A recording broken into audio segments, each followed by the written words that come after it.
Welcome to Sic'em365 Radio. Lamb went in motion. Dalton looking end zone. He throws. Touchdown. Wide open is the tight end, Dalton Schultz. The Cowboys take the lead.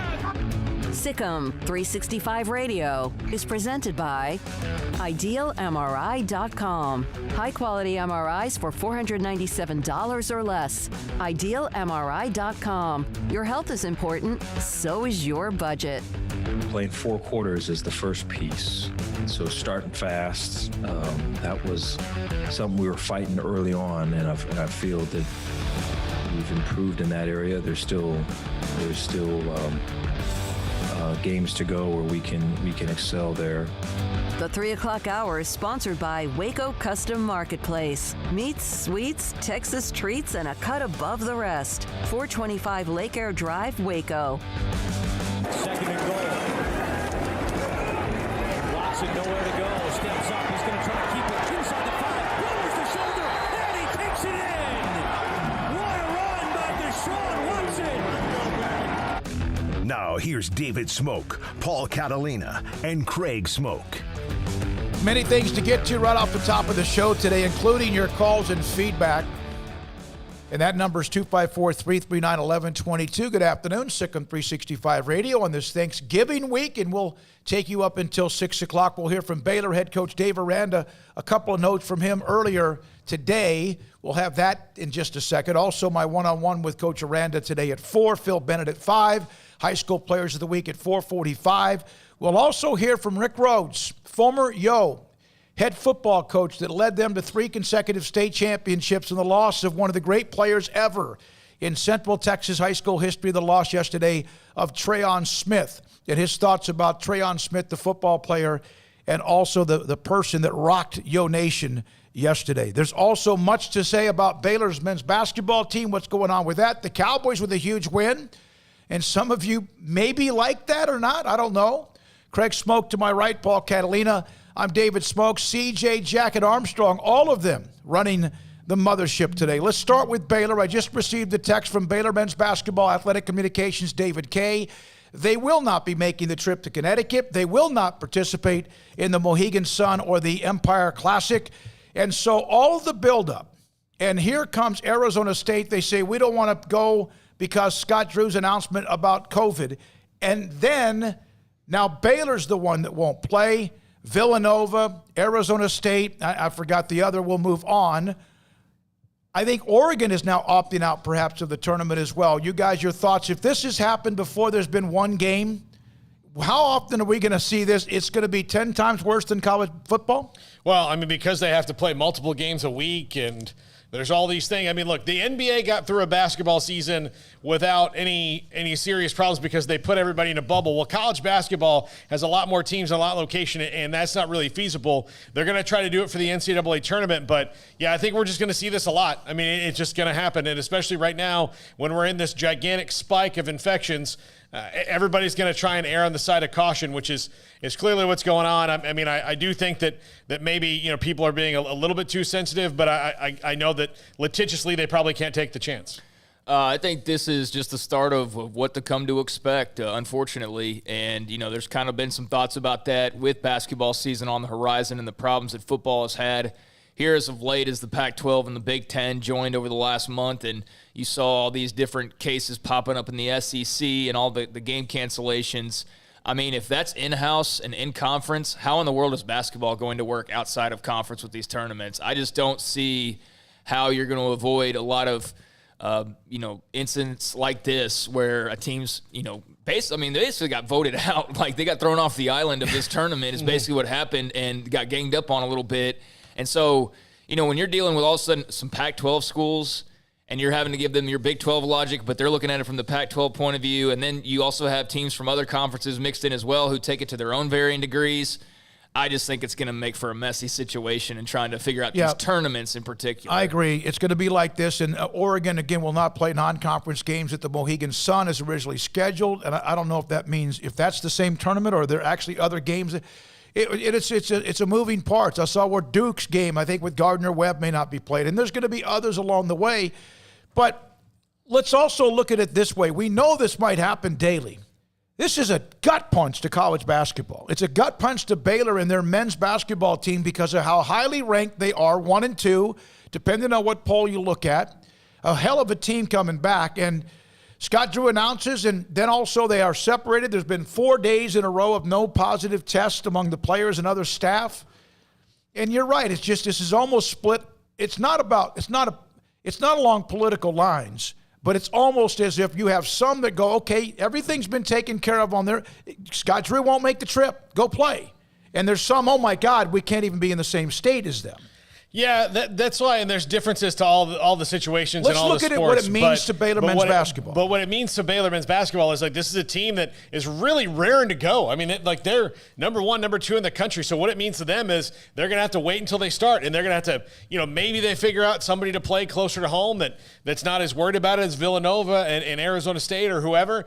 Maybe they do that, but their strength of schedule is going to weaken because they're not going to get to play those teams. I mean, that's out. So unless you can, find somebody else who's in a similar situation with a similar, ranking, that's going to change. Now, I don't think it changed anything for the postseason or how good this team's going to be, but it already starts out uneven, and we know that, consistency is what you need. Yeah, I mean, you can't play and you can't get better as a result of that. I mean, we see with football, and I think basketball's in a much different situation. They know what they have coming back. They haven't had a coaching change. They've been able to practice and build up to the season. So they've been different in that regard. But, I think this just means that you're missing out on an opportunity to, bulk up your schedule, missing out on an opportunity to put together a nice resume. You're missing out on an opportunity to just play. You're missing out on an opportunity to play against really high-quality competition that would make you better. So, this is what you're missing out on all the reasons why you played in the first place. Yeah, the reason you were practicing. I agree. Well, the reason why you wanted to play in this tournament. Yeah. You're missing out on all the reasons why you wanted to do that in the first place. In this Mohegan Sun thing, there's like a billion teams that are there. There's not just one tournament. It's Bubbleville. That's what they're calling it. So, I don't know what is what as far as what each individual team is there for.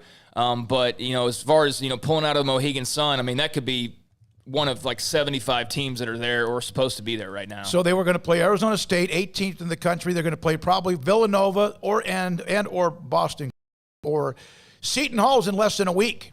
That game's in New York, in New Jersey. So I'm not sure what happens with that. Also, think about this. The players were going to board a flight today along with the travel crew. Now they're not. Baylor sent that to me at 2:46. They're not making the trip. Think about the sponsors of these tournaments that put money down because they want these teams that they are going to play in the tournaments. Think about the networks who have now holes in their schedule to fill. And you may say, well, screw with them. They're the ones that feed the money to the college athletic programs in the NCAA, right? Yeah. So it's moving, several moving parts. Dave Aranda today met with the media in 2 or 3 different ways. He had his teleconference. I had a chance to visit with him one-on-one. We'll do that at 4. And then also today his press conference that he had with the media a little bit after 11:30. Anything that he said today, and we'll hear from him in just a second, a couple of little nuggets, tease from his interview with me. Anything he said today, he said, Tyquan Thornton should be back.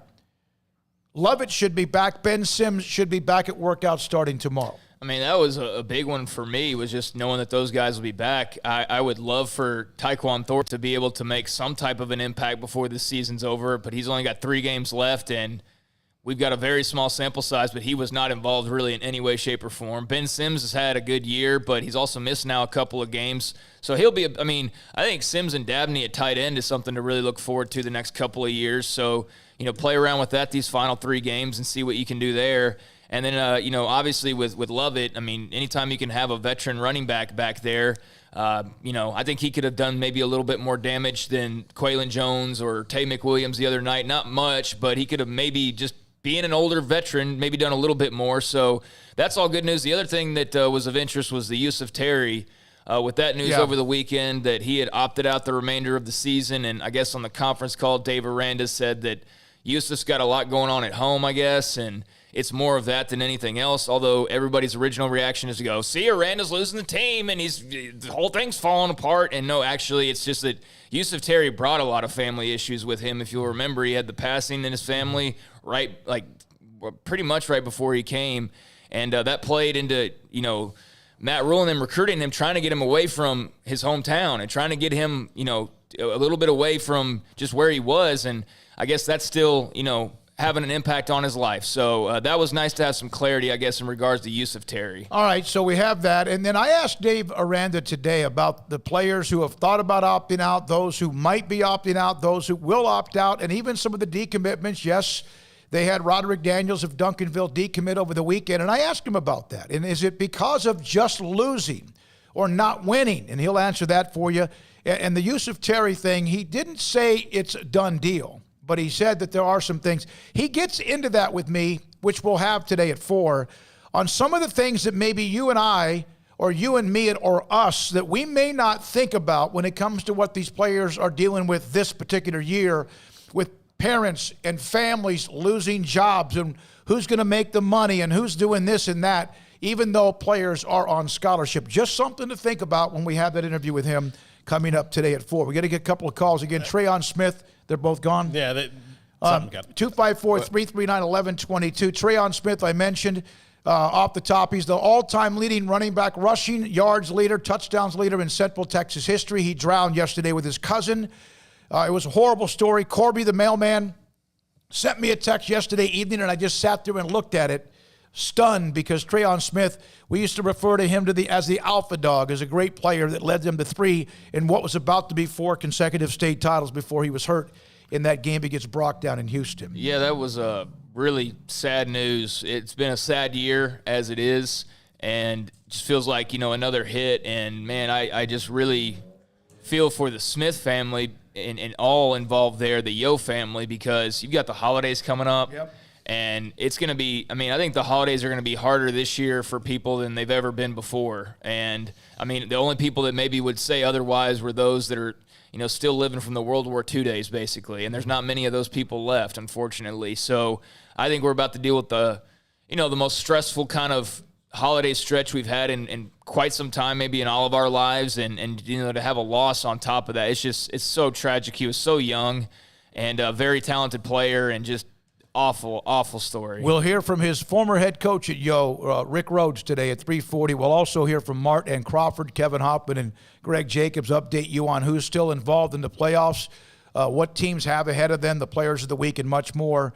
And our Cadillac, our Richard Carr Buick GMC Cadillac moment of the high school football weekend. 254-339-1122. Then a couple of comments from Dave Aranda. Paul?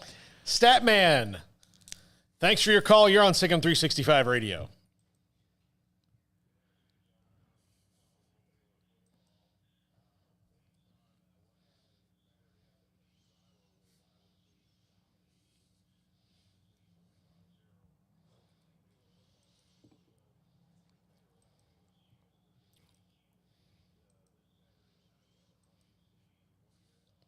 I think Kansas State's kind of in a similar spot that Baylor was about a month ago, and that they're down a lot of players. They haven't had to cancel a game because of COVID, but they've got COVID, they've got injuries, they've got tons of stuff going on.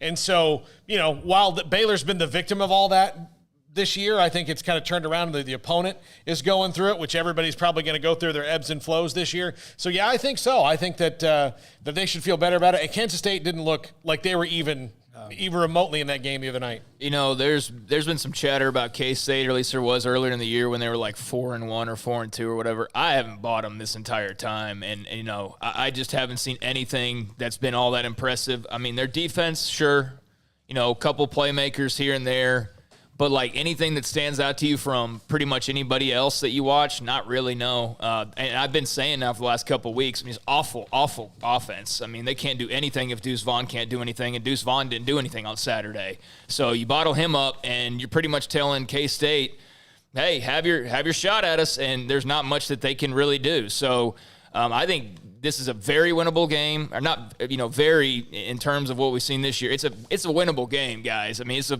winnable game. So I already felt that way going in, and then watching what I watched on Saturday, I feel even more that way. Yeah, and look, to the team that was 4-1 and this team now, personnel-wise, is completely different. Mm-hmm. Skylar Thompson's gone. They've had a whole, not just COVID-19, but they've had a lot of key injuries too. So they're a completely different team. Yeah, they're struggling. And Dave Aranda, I would think if anyone would understand what they're dealing with, it might be Dave Aranda and Baylor, because as you said, they've dealt with the same thing. Well, 254-339-1122. Sic'Em365 Radio. CJ, Jack, and Armstrong were on the mothership. So here's Dave Aranda. When I opened up with, we heard about Roderick Daniels, Duncanville gone, the Presley kid in Masters, that's been a while. Then last week it was Byron Murphy, the stud defensive lineman from DeSoto. Oh, speaking of which, one of the interviews we have today is Lindale's Jordan Jenkins, who had 9 touchdowns in their playoff win, and a story about Jordan and a scorpion that will be, I hope, legendary at some point for him down the road. That's going to be today at 4:25. So all these players, 3 or 4, whatever, players who have thought about opting out, some who changed their minds, some that might be Yusuf Terry, and there'll be more. And I asked Dave Aranda about, is this now a kind of a turning or crossing, whatever point for his program at this moment? Is this when you find out who's all in? Yeah, I thought, yesterday, for example, really good energy yesterday. I thought guys, when we all came back from the bye and the break, I think they lifted on Friday, but we didn't have any football for them on Friday or Saturday. So coming back yesterday, really, a lot of good energy. Meeting, I thought, was great, and then the practice was I thought had a lot of juice to it, and I look back at these last couple weeks of our weightlifting sessions and our conditioning work and our football practices, and guys are out there having fun, competing. There's energy out there. And so I think it's taking that to Saturday and for 4 quarters, and I think that's really the challenge. I think when guys are around here and they're in the day-to-day, I think they're enjoying it, and they're backing their teammates, and they're pulling for each other. And, we've got to be able to get this 4 quarters taken care of and get ourselves a win. What would a win mean right now to your program? I think it just validates that the work that we do, and gives our guys something positive to build upon. I think we're building upon the daily wins that we encounter, whether it's getting to a learning specialist on time, whether it's getting to a tutoring session on time, being prepared. It's being early to a class. It's acing a test. It's having a great workout session. It's having a great meeting, taking notes, right? Getting some out of it. This is what I learned. This is my big takeaway. Those things. And so we're trying to win those individual moments. Win the day. And so really focusing on those things as opposed to the what has happened and kind of where we're at and all of it. And so I think a win will validate that process. And so I think, it'll be big for us. So that's Dave Aranda on, with all this going on, losing, decommitments, players who are thinking about or maybe opting out or have. The other thing is that after those gut-wrenching losses to both Texas Tech and Iowa State, when they had what appeared to be an opportunity to win the game, the question about, you always hear about, have they hit rock bottom? Rock bottom might be losing to Kansas State if they don't beat them after what Kansas State showed against Iowa State. Maybe they have players coming back. Who knows? Here's Dave Aranda. Was the way the game ended, I know it's been almost 2 weeks or over a week, but just what you've done at Ames, and it didn't work out, the gut-wrenching ending, and the same thing with Texas Tech. Do you believe that there's, sometimes there's a rock bottom before you can get back to what you want to be? No, I've never really thought of it that way. I think it's just, when we don't get the results we're aiming for, I think there's always things to improve. I think there's always whether it is, I think just as teachers, number one, I think you teach who you are, and so there's always going to be this technique, this scheme, this, that, this, whatever, but it's what's in your heart, right? It's what you believe. It's what you value. Those things come out. And so when you get into these times that are that are tougher, right, you're teaching who you are. And so I think for us, it's an opportunity to kind of walk the walk, and all of it. And I feel we'll be better for it. All right, so that's Dave Aranda on a couple of things about maybe things that are swirling, concerns, losing potential players who are on your roster now or were supposed to be a part of your roster in the future. So that's part of it. Anything he say there that again, he's not going to be someone that draws a line. You either here or not. Some can do that. He's not going to do that. He's going to work through it, especially under the circumstances of what we're dealing with. And I think even if there was no COVID or opting out or any of that, that I still think that's the way he would handle it. Some coaches might say, cross the line or not, I got to know right now. Yeah, I don't think he's going to be that way, and I don't think that. Oh, I just said that's not who he is. Yeah, no. I mean, like I'm agreeing with you. Yeah, I mean, look, they're like rock bottom's going to be hard to tell because he could say like I think that's rock bottom. Like you don't ever know what a rock bottom is. Rock bottom, you don't know when you're rock bottom until you take the step up. So hopefully they've hit rock bottom already and they're on their way up. But rock bottom could be losing to a depleted Kansas State team. Rock bottom could get blown out by the state of Oklahoma in your next two games. I mean, you don't know. I think rock bottom would have been, being over at this point in time rather than having that win. So thank goodness they beat Kansas. But, I mean, no, nothing in particular about what he said there.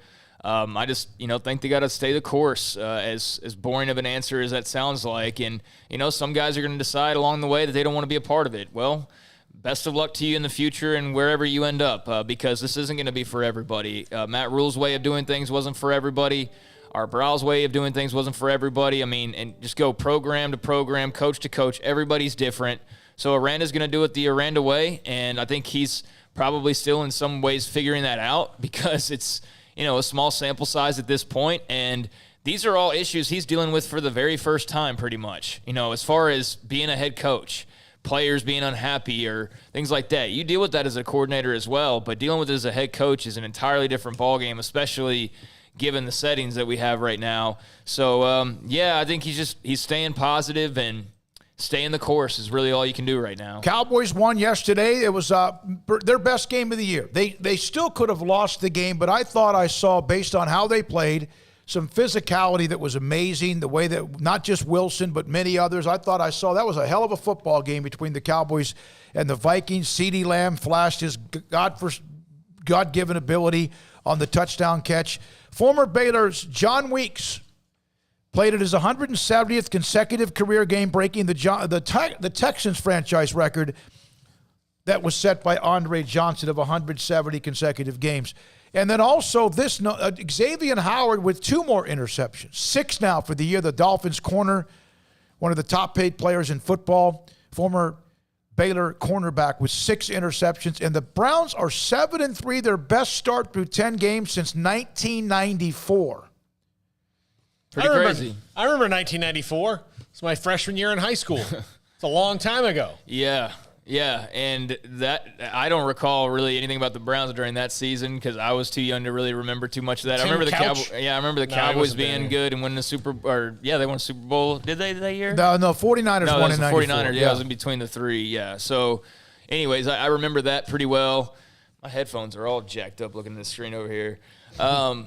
But yeah, that was a heck of a Cowboys football game, like you said, and the Browns have been a good story. And, Baker Mayfield and company, they've taken a lot of heat over the last couple of years. But, hey, they're out there and they're winning games, so kudos to them for that. Yeah, it was an ugly game, but they won the game, and the Eagles lose, so now Dallas is 3-7. Who cares how ugly games are? We're talking about getting wins. Yeah, get wins however you can, right? In the NFL, you win. It's hard.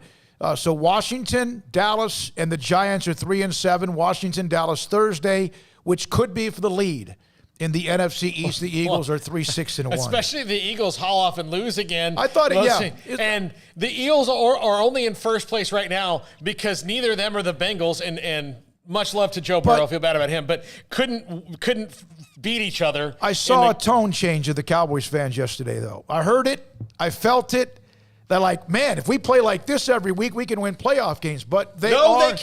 They can't win playoff games when they have their whole team. Yeah, that's true. I mean, what are you thinking? I'm just telling you, I felt the change. They couldn't win playoff games with Tony Romo. They can't win playoff games with Dak Prescott. They sure as hell are not going to win them with the red rocket. Well, Andy Dalton didn't exactly light the world on fire in the postseason in Cincinnati for all those years. They were the kings of being 8-8 and losing in the first round. But I know you're joking. And no, I'm actually being honest. I heard a change in a passion. I heard a change in interest. You're trolling. No, I'm not. I am not. I swear I'm not. Beat Washington, you never know. Of course, wouldn't you know it? It comes down to Thanksgiving, Dallas and Washington. I want to meet the people who are excited about winning the NFC East. Like, because you're talking about it from the point you are. You're a Redskins fan, because it never happened. Washington Football Club. I'm just saying that they've won it so few times. You accelerate the excitement. But like whoever this is going to get pummeled in the playoffs. I get it, but all I'm saying is I felt and I saw a little bit of a change. Because Zeke had 100 yards and Pollard gave him some spark. And I just saw a little bit of a change. And they played like a real football team. You know why Zeke had 100 yards? And the biggest thing is that their coach got his head out of his A and moved Zach Martin to tackle and took Terrence Steele, who's overmatched, out of the lineup. So that means that all those other losses don't count because it's what you do from now on. Yeah, but earlier in the year, he said when asked that very simple question, that's fantasy football nonsense. That's what he said. So this is the guy leading the team that had to be pushed to the brink of getting all of his quarterbacks beaten to a pulp to move his best offensive lineman to a position he can handle, and then move somebody else into a position better than Terrence Steele, who just watches guys run past him. Well, I'm saying it's a nice win for them. No, I get it. I mean, you might end up in the playoffs, and some people will be excited about that. Just for whatever reasons those might be. I don't think any person with any sort of sane mind is excited about that possibility because they think they'll actually go on a run and win something of substance. But just to do it and versus, bailing out when Game 16's over with, yeah, sure, that's a positive. Larry Brown, not the one who coached at Kansas or North Carolina or whoever else in the NBA, but Larry Brown, the former Baylor assistant coach, Hall of Fame basketball coach, has taken the job as the head basketball coach at Ranger College. He's been there before. He's been at Sam Houston State. He's been everywhere. Been at Clemson. Been at all sorts of places. He had been helping Midway a little bit with his son that's the coach at Midway. He takes the job at Ranger College. He was also under Chris Beard's staff at Texas Tech. When we come back, 254-339-1122. My God, we heard from Leon. They're going to win the division. Go Cowboys. 254-339-1122. Another comment from Dave Aranda on Charlie Brewer and his future. What he said in the Big 12 teleconference, I needed clarity or wanted and asked him for clarity on what he said, what he meant. We'll have that as well. And your calls and texts. This is Sic'em365 Radio.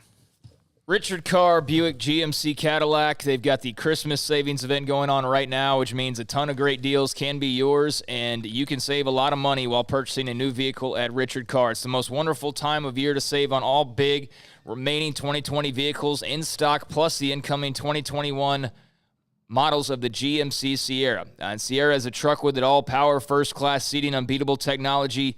It's the best truck on the road, and during Richard Carr's holiday savings event, qualified buyers can unwrap $8,000 off a 2021 GMC Sierra Tex Edition Crew Cab at Richard Carr. Maybe you're looking for a top-of-the-line midsize SUV. Well, Richard Carr is offering $7,000 off of GMC Terrains. They're offering $7,500 off of Buick Envisions. You can test drive both and save big today at Richard Carr. And the ultimate gift this Christmas is a Cadillac. Save $3,000 and get 0% financing for 72 months on most Cadillacs in stock, including the XT4, XT5, and XT6. Let Richard Carr bring the Cadillac experience to you with test drives at your home or office. And at Richard Carr, they love their healthcare workers, military, and first responders. Right now, all these valuable community heroes will get GM supplier pricing on all cars in stock. And for every car or truck sold now, Richard Carr will donate a new bike to Toys for Tots Waco. So get yourself a great deal and give a deserving kid a bike this Christmas. It's a holiday sales event at Richard Carr. Get there now. Go to richardcarr.com or have them bring the test drive to you. Have you tried a do-it-yourself program to lose weight? You may not know that in a typical do-it-yourself program, a quarter of the weight you lose is due to muscle breakdown and loss. With COVID harming obese and overweight patients, being at ideal body weight is more important now than ever. Over 30 physicians in Central Texas, tired of seeing patients fail at losing weight themselves, opened Muscle-Wise Nutrition. This is a coach-managed weight loss program that targets fat and spares muscle. The 4 Muscle-Wise locations have taken off over 19,000 pounds from Texas dieters in the last few years. The combination of coaching and weekly body composition analysis to target the fat loss are the keys to success. The coaches teach you how to eat and live a healthy lifestyle. Email Sic'em365 at musclewisenutrition.com today, and the coaches will contact you about their free educational seminars. Do not wait. Email today and start MuscleWise at Sic'em365 at musclewisenutrition.com.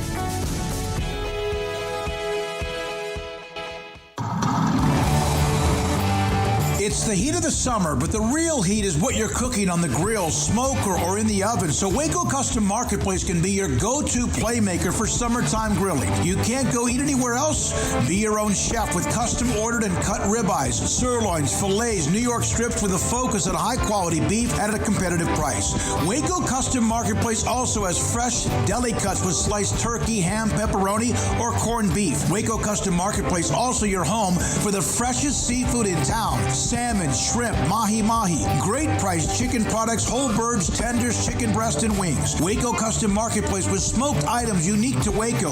House-made bacon, summer sausage, boudin, hot links, and German sausage. Every seasoning for every occasion, grilling, baking, or frying. Your hometown grocery store with canned goods, pasta, fresh baked bread, buns, chips, sauce, condiments to pickles, charcoal and lighter fluid, cold beer and wine. Best kolaches in Waco, mouth-watering cinnamon rolls, and here for the community every single day, helping you avoid the long lines in crowded stores, serving quality products to the Waco community. Go online for the weekly value boxes. Family owned and operated Waco Custom Marketplace, 425 Lake Air Drive in Waco, or WacoCustomMarketplace.com. Riverbend Liquor and Wine has their easy-to-access drive-thru open and convenient and clean in-store location on the corner of Lakeshore Drive and North 19th Street in Waco. Riverbend Liquor has the best and most extensive variety of craft beer selections in Waco, and Balcones whiskey, including single malt, pot still, baby blue, rye, brimstone, and the all-new lineage in stock. Riverbend Liquor and Wine, family-owned and operated, and a hidden gem in Waco on Lakeshore Drive and 19th Street. And find out more on Facebook and Instagram. What you do in privacy is your own business. What you do in public with your truck, well, that's our business at Pickup Outfitters. In your garage, it's okay for your truck to parade around in the nude with no accessories. Hey, this is still America. But when you bring your truck out in public, it's just common decency to put an outfit on your truck. And that's where we come in at Pickup Outfitters. Put a cover on that bed. Cover your rear end with a bumper and a hitch, for goodness sakes. There are women and children on the roads. And guys, don't leave your tools exposed. Put them in a toolbox. Be proud of your truck and stand tall with a lift kit. Or improve your truck's posture with a leveling kit. Add some class to your pickup with new wheels and tires. Or dress up for a date with your new RV or boat with a fifth wheel or a receiver hitch. At Pickup Outfitters, we're dedicating to making the roads decent for all Central Texans. So when taking your truck out in public, remember your manners and accessorize it properly with an outfit from Pickup Outfitters. 220 Lake Air Drive in Waco. This is SicEm365 Radio. Text us at 254-339-1122. The SicEm365 Radio text line is sponsored by Riverbend Liquor and Wine, with the most extensive variety of craft beer in Waco. A hidden gem on Lakeshore Drive and 19th Street. We will hear from Rick Rhodes, who's now a head coach at Gregory Portland High School. He was a part of the great run at Yo when they won their 3 state titles, almost won a 4th. We'll have that in just a moment on the death of Trayon Smith, and then hear from Kevin Hoffman at Mart, and then Greg Jacobs of Crawford. My conversation with Dave Aranda, one-on-one at 4 o'clock today. Jordan Jenkins of Lindale, Baylor committed 425. I just saw this note, KDKA, just have to throw it out there. That's Pittsburgh, isn't it, Paul? Is that right? Pennsylvania Health Secretary Dr. Rachel Levine has issued a one-night suspension of alcohol sales starting at 5 o'clock Wednesday, the night before the Thanksgiving holiday. Looks like there's going to be a run. All those Yinzers getting their booze. Oh, my Lord, that's going to go over well. No, it's I've already seen some of the comments to that. People are not very happy. I mean, I don't know. It's truly not that big of a deal if you think about it. I mean, you could go right now, tonight, tomorrow, Wednesday, and get your stuff.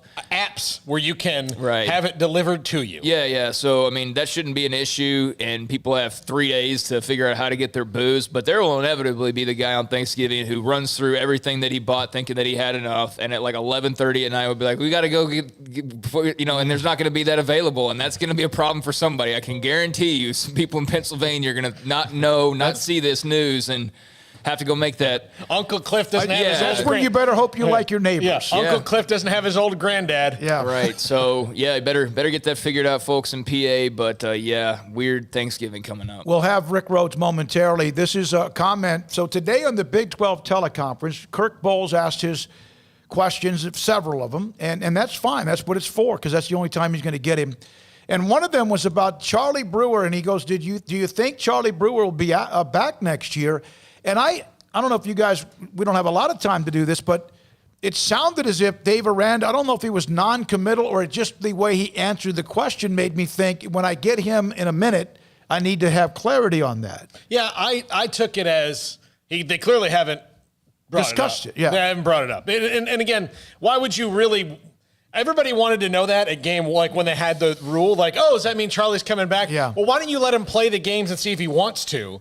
Like, everyone wants to know that now. These are the little things we find out about programs, is that they don't think about things the way that we do. They need to know them when they need to know that when we need to know them. Yeah, there's games to be played, and including one against Kansas State, and that will be a discussion that they'll have. And honestly, I'm more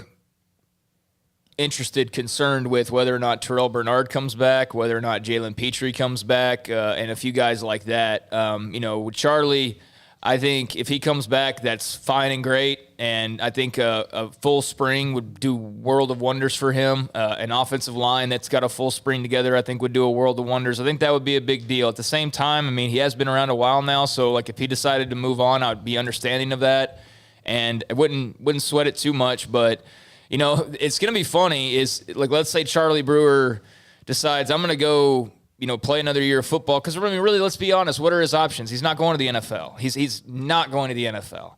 And therefore, if he wants to play football, I mean, there's those leagues that you have out there now. But he's got a sure thing if he wants to play one more year of college football. Let's say he were to transfer to SMU or something like that, all right, just for the sake of an argument. It would be really interesting to see if these backup quarterbacks are as good as some fans think they are, because there might be a situation where next year he's at SMU tearing it up in Sonny Dykes' offense, and Jacob Zeno or Gary Bohannon or Blake Shapen or whoever is struggling still in this Fedora offense. And so be careful what you wish for, Baylor fans, but that is going to be an interesting decision and will be one of many they have. So I asked Dave Aranda if he wanted to clarify, not that he needed to, but just to kind of clarify his response about Charlie and next year. You were asked about whether or not he might come back. I know that that's not right now, but is that something that you want him back for another year? I didn't know if you didn't sound like you were too sold on what you wanted him to do.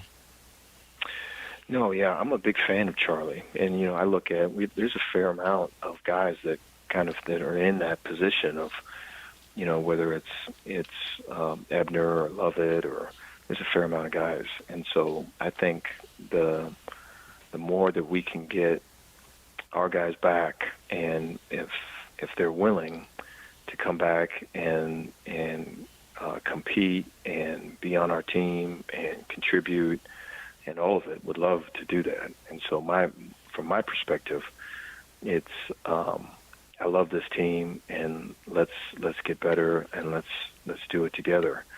But I think as these weeks go by and we get closer to the end of the season, it just seems more appropriate to bring it up and talk about it then. So that's Dave Aranda on Charlie Brewer, discussions with Charlie, and that's down the road. Again, we had Charlie's father on, remember, before. It's a 627 number. Before, and it kind of sounded like he was at least intrigued by that, but there was no committed. That was before they ever played a game. That was before they even started the season with their win against Kansas. So we'll see what happens with that. We'll have Rick Rhodes, the former Yo head coach, here momentarily on Trayon Smith if we possibly can. Raleigh Tejada's another guy I'm interested in. I don't really have much faith in Ebner or Lovett coming back at this point. I mean, we'll see. But, there's going to be some interesting decisions. Tejada, Lovett, Ebner, Brewer, Even a Jared Atkinson will have a decision to make. I mean, I say even that's probably doesn't sound very fair to him, but I'm just saying, like, he's a senior now, so he'll have a decision to make. Xavier Newman, Jaron McVay, Blake Bettier, Giancarlo Valentine.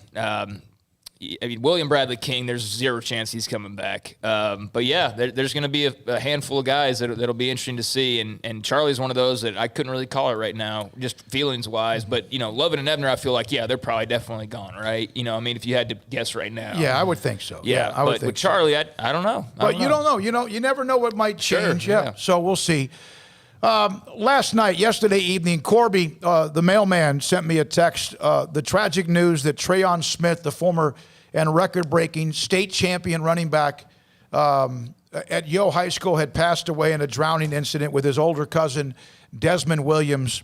And it just shook everybody up. It shook the entire state of high school football up. And obviously you could imagine those attached to Yo football who have been or still are, the community itself. We're joined by former Yo and current Gregory Portland football coach Rick Rhodes, who knows Trayon Smith about as well as you possibly can. Rick, thank you for your time under the very difficult circumstances. I know you still have games to play.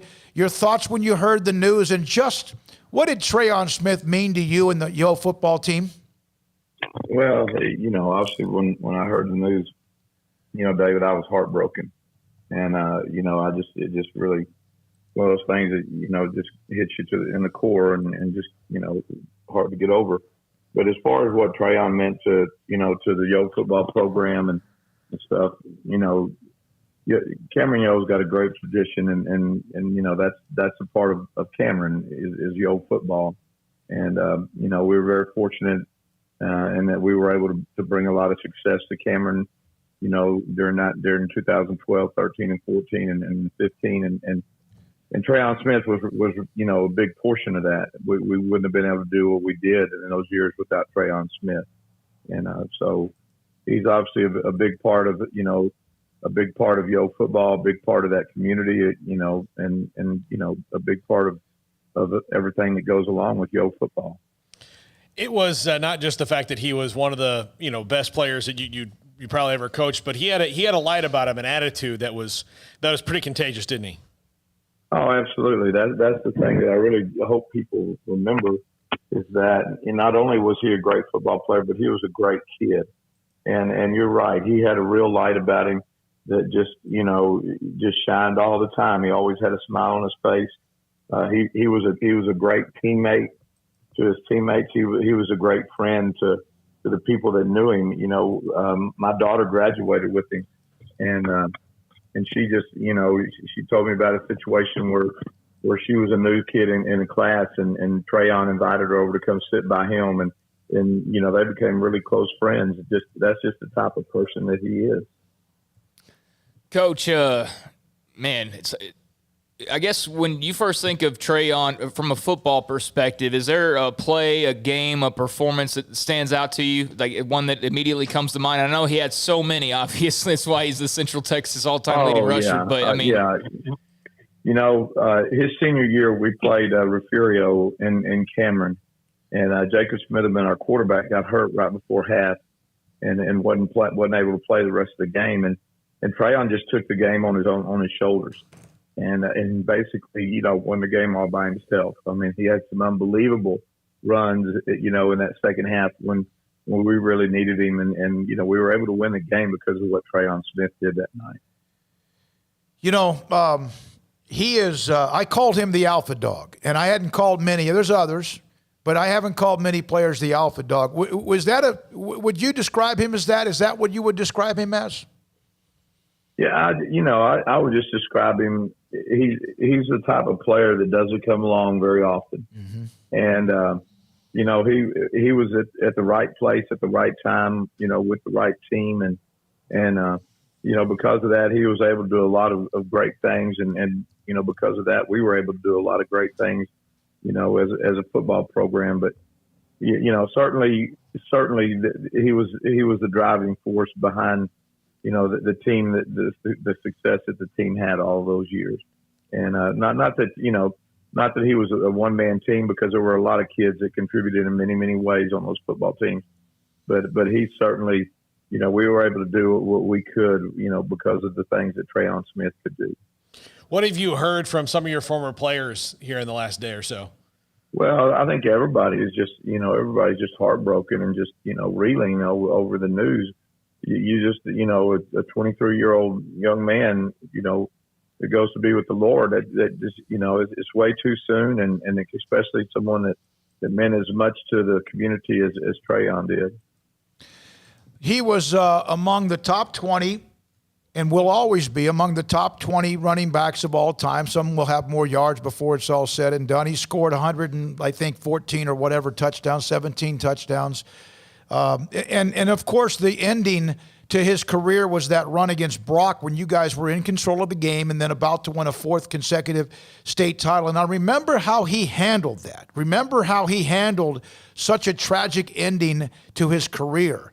What did you learn about him after that particular play and moment?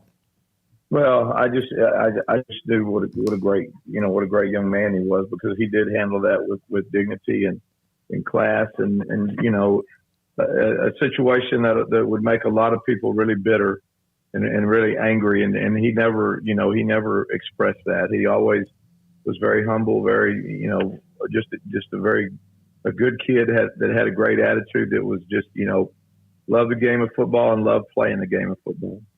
They had a candlelight vigil last night at the stadium. I talked to Tommy, Coach Brashears, and obviously dozens and dozens of people showed up. Rick, we appreciate it under tough circumstances. Thank you for jumping on and letting us know a little bit more about Trayon. Well, you bet. You bet. I appreciate you having me on. Thank you. Rick Rhodes, former Yo head football coach, and his thoughts about Trayon Smith. He and his cousin Desmond Williams passed away in a boating incident and accident, and they both drowned. Yeah, they were apparently fishing, right, and the boat capsized, and they, I guess, were unable to, make it ashore. Yeah, and that's, that reminded me of, because when you hear that news, like, it's not, I don't think it's being nosy when people are like, well, what happened? Sometimes people are like, why are you so nosy?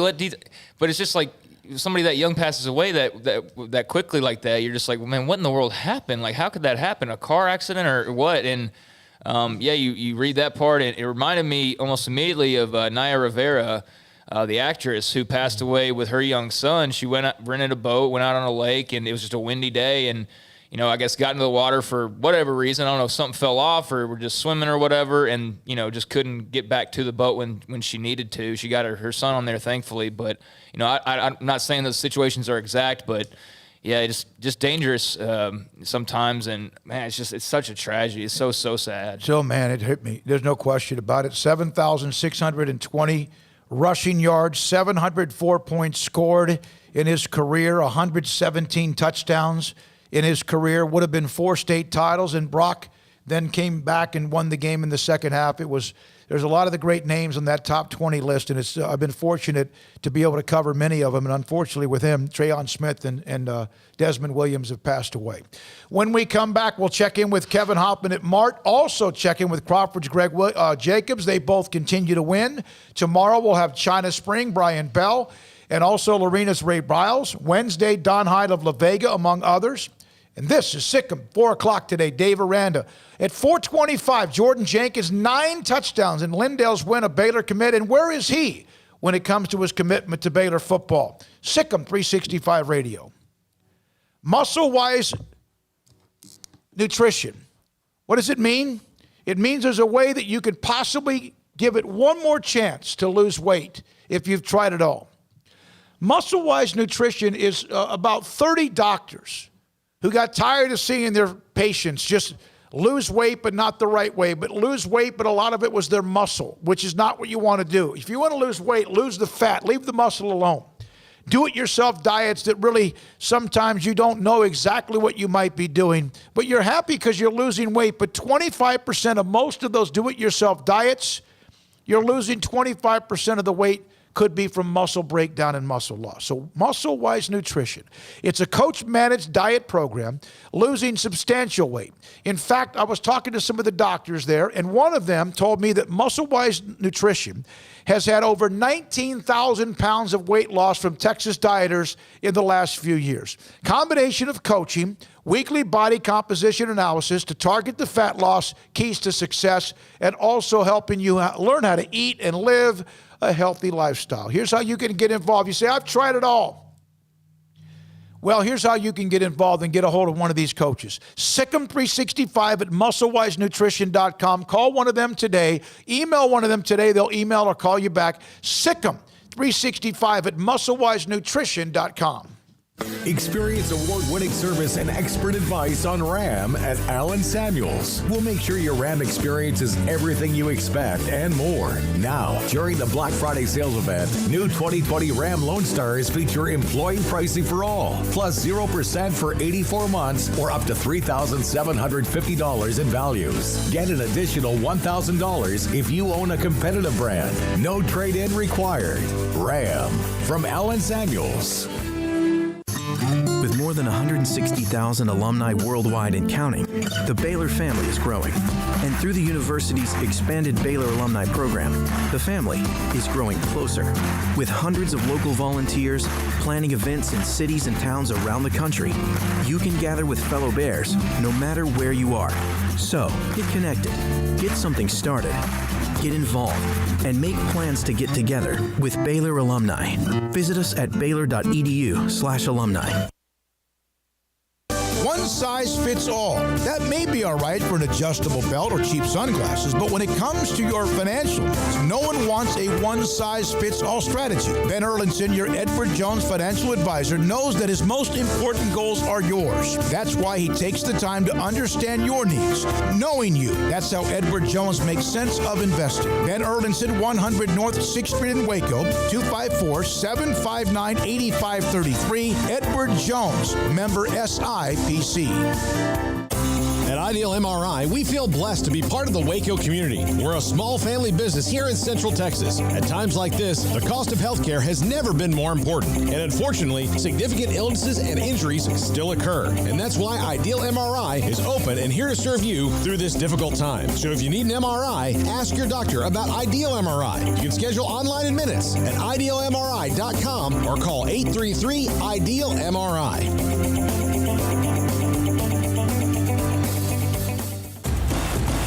Hey, this is Bryce Petty, former starting quarterback and two-time Big 12 champion, and I know firsthand the importance of being in top shape both on and off the field. So listen up, men. If you're feeling beat down day in and day out and looking for that high-performance edge that separates the men from the boys, then look no further than the Petty Clinic Low T in Waco. Petty Clinic is a comprehensive men's healthcare clinic with an atmosphere catering to men. Board-certified Dr. Kent Petty has a special interest in offering the highest quality medical care to men of all ages. Some of the services offered include screening and treatment for low testosterone or thyroid, infertility, high blood pressure, diabetes, high cholesterol, sleep apnea, while offering comprehensive wellness exams and complete men's health lab panels. High performance men, remember, it's not just a Petty thing. This is Bryce Petty, encouraging you to reach out and Google search Petty Clinic Low T or go to pettycliniclowt.com and get your complimentary lab screening today.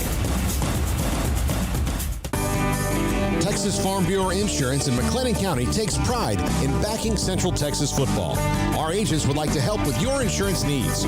Call 254-772-8090 for an agent near you.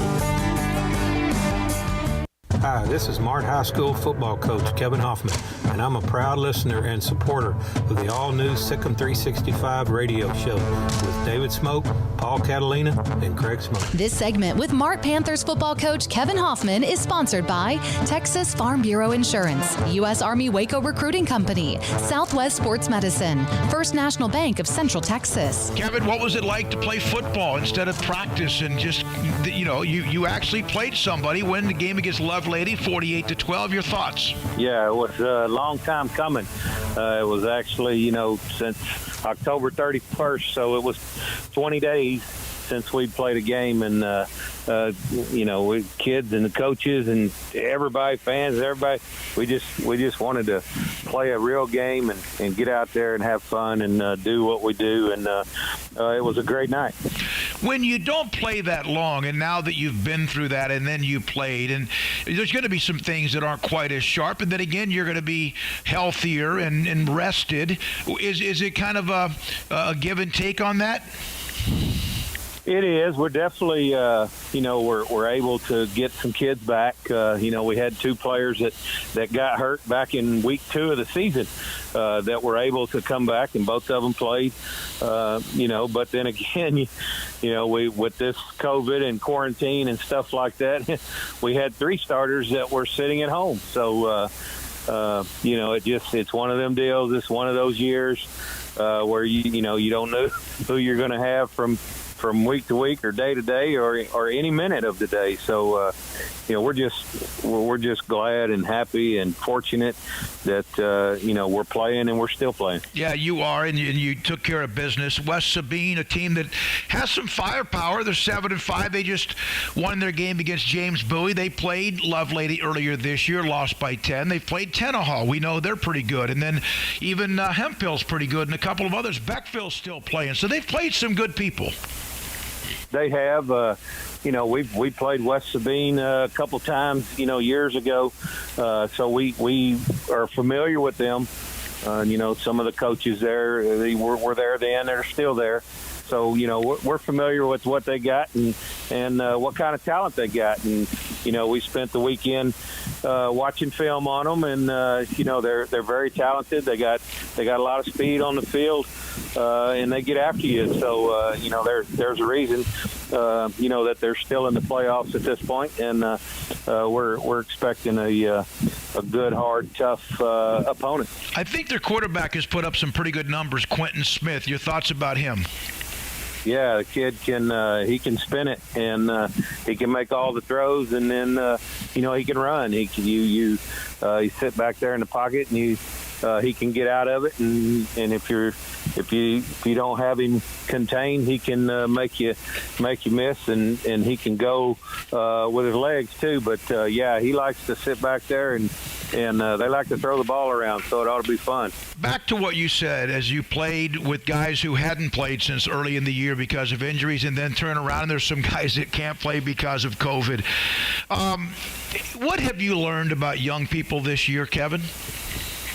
Oh, I mean, young people, these kids, I mean, they're resilient. They, they're just like the rest of us. That they get frustrated and they get upset when things don't go their way.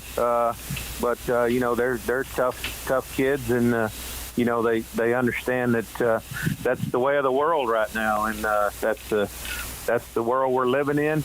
And you got to take each day and each moment with a grain of salt, and however it comes, you got to adjust and adapt and overcome whatever situation it is. And we've had, like I said, all year long, from one week to another, we've had kids that had to be quarantined for close contact or contact tracing, and family members that had COVID and they had to be quarantined. All these things. So they're tough, they're resilient, and they're going to come out.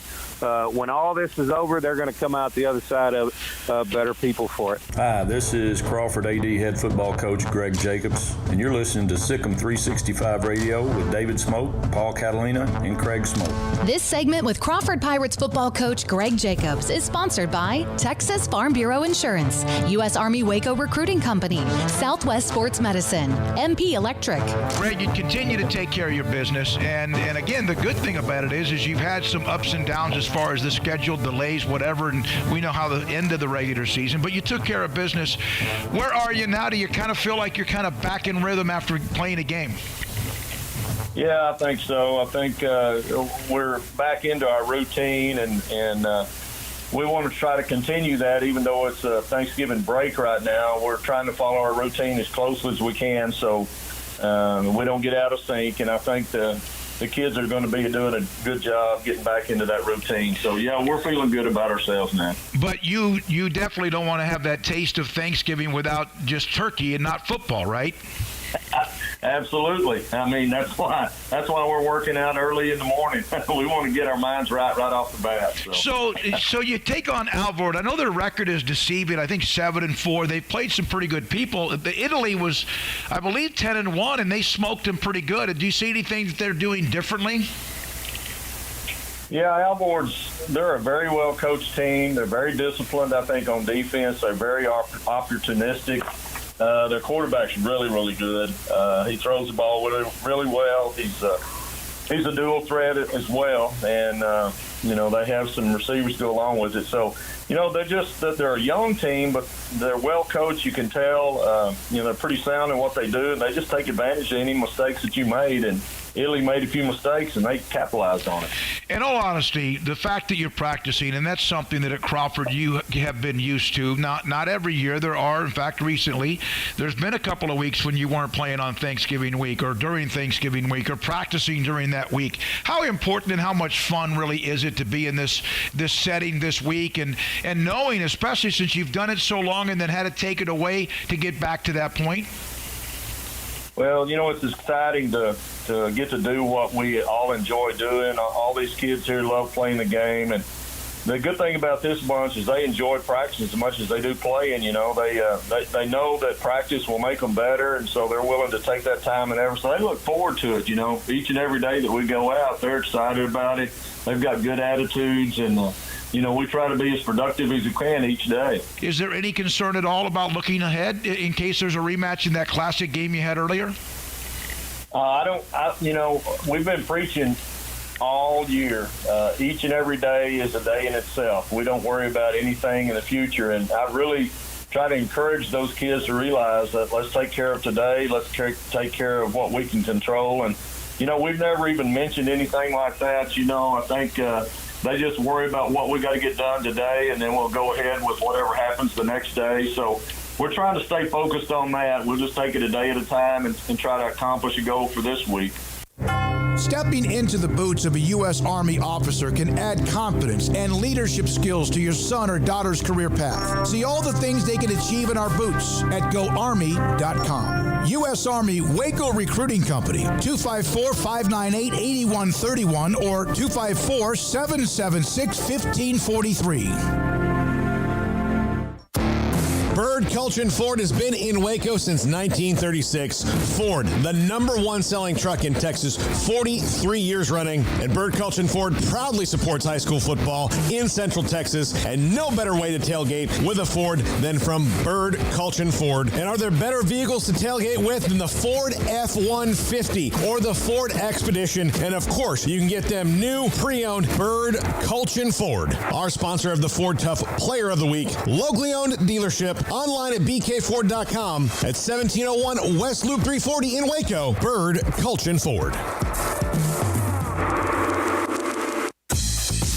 Southwest Sports Medicine and Orthopedics, the team physician of Baylor Athletics. Our doctors specialize in the diagnosis and treatment of any and all sports-related injuries. Celebrating over a decade of service in Central Texas, our doctors are equipped to handle a wide range of issues, whether it's your foot or ankle, orthopedic spine care, your hand or wrist, knee and shoulder pain, or if you're in need of our arthritis or total joint clinic. Come see us at the new Baylor Scott and White Ted and Sue Getterman Sports and Orthopedic Center. Trusted doctors at Baylor Trust, Southwest Sports Medicine and Orthopedics. Our goal is to get you back in the game.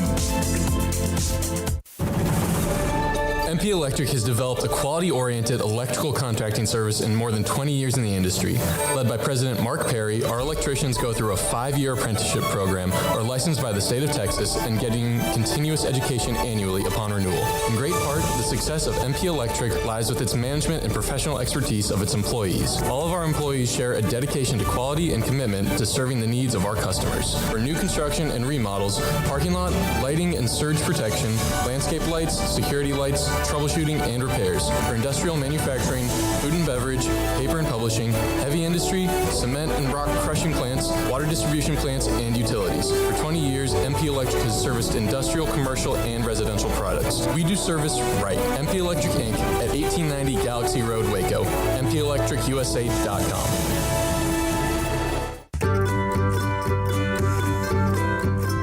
You want to know why Stonewood Dental is so successful? Listen to what happy customers have to say.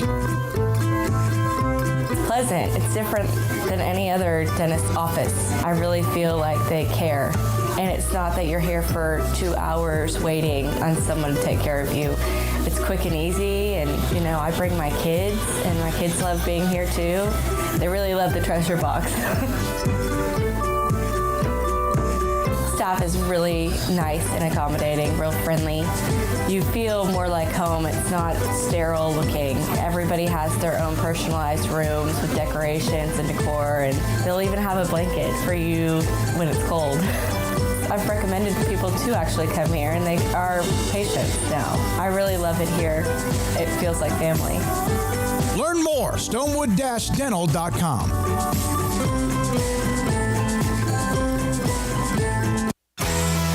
Welcome back to SicEm365 Radio. The 4 o'clock hour is sponsored by Boozer's Jewelers, the wedding ring store, specializing in custom jewelry and repair, all in-house. Here's Brewer. Steps up and throws. He's got a man open. Caught! Atkinson down the sideline. Big play for Baylor.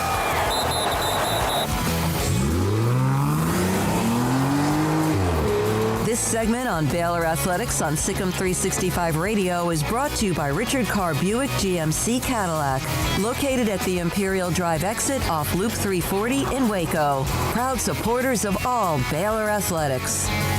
Now here's David Smoke, Paul Catalina, and Craig Smoke. David, is this the time when you really find out who wants to be a part of the Baylor football team, when things are kind of struggling and people are looking elsewhere? And is this when you find out who's all in? Yeah, I thought, yesterday, for example, really good energy yesterday. I thought guys, when we all came back from the bye and the break, I think they lifted on Friday, but we didn't have any football for them on Friday or Saturday. So coming back yesterday, a lot of good energy. Meeting I thought was great, and then the practice was I thought had a lot of juice to it, and I look back at these last couple weeks of our weightlifting sessions and our conditioning work and our football practices, and guys are out there having fun, competing. There's energy out there. And so I think it's taking that to Saturday and for 4 quarters. And I think that's really the challenge. I think when guys are around here and they're in the day-to-day, I think they're enjoying it, and they're backing their teammates, and they're pulling for each other. And we've got to be able to get this 4 quarters taken care of and get ourselves a win. What would a win mean right now to your program? I think it just validates that the work that we do, and gives our guys something positive to build upon. I think we're building upon the daily wins that we encounter, whether it's getting to a learning specialist on time, whether it's getting to a tutoring session on time, being prepared. It's being early to a class. It's acing a test. It's having a great workout session. It's having a great meeting, taking notes, right? Getting some out of it. This is what I learned. This is my big takeaway. Those things. And so we're trying to win those individual moments. Win the day. And so really focusing on those things as opposed to the what has happened and kind of where we're at and all of it. And so I think a win will validate that process. And so I think, it'll be big for us. Was the way the game ended, I know it's been almost 2 weeks or over a week, but just what you've done at Ames and it didn't work out, the gut-wrenching ending, and the same thing with Texas Tech. Do you believe that there's sometimes there's a rock bottom before you can get back to what you want to be? No, I have never really thought of it that way. I think it's just, when we don't get the results we're aiming for, I think there's always things to improve. I think there's always, whether it is, I think just as teachers, number one, I think you teach who you are, and so there's always going to be, this technique, this scheme, this, that, this, whatever. But it's what's in your heart, right? It's what you believe, it's what you value. Those things come out. And so when you get into these times that are tougher, right? You're teaching who you are. And so I think for us, it's an opportunity to kind of walk the walk, and all of it. And I feel we'll be better for it. Are there things that you're having to go through now, and you've had to go through really even throughout the season, that would have been implemented, not just X's and O's or scheme or plays, but many things you would have done during the spring and summer? I think a lot of that would have. It's a good question. I think a lot of those things relate to just the bonding of the team, and so I think whether it is going through, let's say, a spring, and we're going through practices and competition, and there's the good and bad of a practice and how it's being critiqued, how it's being corrected, right? How do we bounce back after a bad scrimmage or a good scrimmage? How we handle, positive news. All of those things would kind of be established or be kind of known, with a spring ball. And then I think position group wise, kind of, roles. Hey, this coach handles pressure this way. This coach handles, mistakes that way. And all of that would have been really identified and known. And I think there would have been probably a greater comfort level going into the season with that. And then I think summer allows, a normal summer, the teams together. It's not broken up. And so there's guys that there's a bonding that goes on there of guys meeting and getting to know the freshmen, getting to know all the guys in the other classes, right? The straining and getting better in the individual workouts. And so that piece, the bonding part, which I know is a huge part of just Baylor and Baylor football, the success in the past and any success we're going to have in the future. There's layers now when you have two locker rooms, when we bring our team back and they're by phases, different groups. And so, all of these things that have to be done, but, to fight one battle, you're hurting yourself in another. And so I think just our ability when it's that type of adversity to teach who you are and to speak the reality of it and to be transparent in all of it, I think just makes you stronger. Is that also something that maybe has been a challenge because we know the story about with Ebner and Lovett, that's gone and cleared. Now Yusuf and there's things he's dealing with. And you've had some of that as well. Plus, there's you can't talk so much about recruiting, but there's been some guys that have now said they want to look elsewhere. Is that one of the biggest challenges you've had to face as a new coaching staff, the transition with the old and the new, and then not having as much time as you would have wanted with them? I'd say yes and no. I think yes, it hurts you in the outset. But then I think no, because we've had a lot of time here, and I think just throughout the season, and I think there's nothing defines you as much as adversity. I think that's the real comes out. And so I think when you're a player or you're a coach, we talk an awful lot about person over player, and how it's important that we start with the development of character and work on being a better person, and through that we'll be better players. I'm having meetings with guys on that right now, but I think just those things come to life every day when you're in adversity. I think that pulls you closer together. Can you relate to what Coach Kleiman's dealing with depth and issues and numbers because of what you've had to battle at times? Yeah, you see it on tape, and so I think when I watch them. I watched their film from last year. I watched their film at the beginning of the year, and I'm seeing them now. And there's different jersey. There's different combinations in there. There's different people in there, and they're such a well-coached unit, and I've got so much respect for him as a coach and just his staff. And you were talking to the defensive staff today, run game-wise, just how they attack you offensively is very smart. I mean, angles and numbers, and they really get you into spots in a subtle way too, that take advantage of weaknesses. And so, just a lot of respect that goes out to them. But it's who's this guy? I didn't see him before. Now who's this? And there's a fair amount of that. So I understand that struggle. When a player opts out, it's not always because you might not be winning, is it? Isn't there a lot other things, whether it's an offense, it's a lot of things that come into play that people maybe, they're losing, people want to leave. Is it much deeper than that? Yeah, I think, for example, there's kids that family-wise are hurting,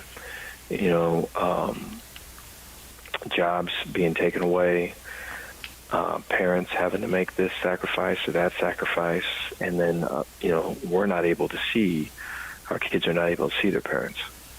And so we can't go home and see them. And so there's just that strain. And there's so many kids that are just really, really close to their parents. And so I think the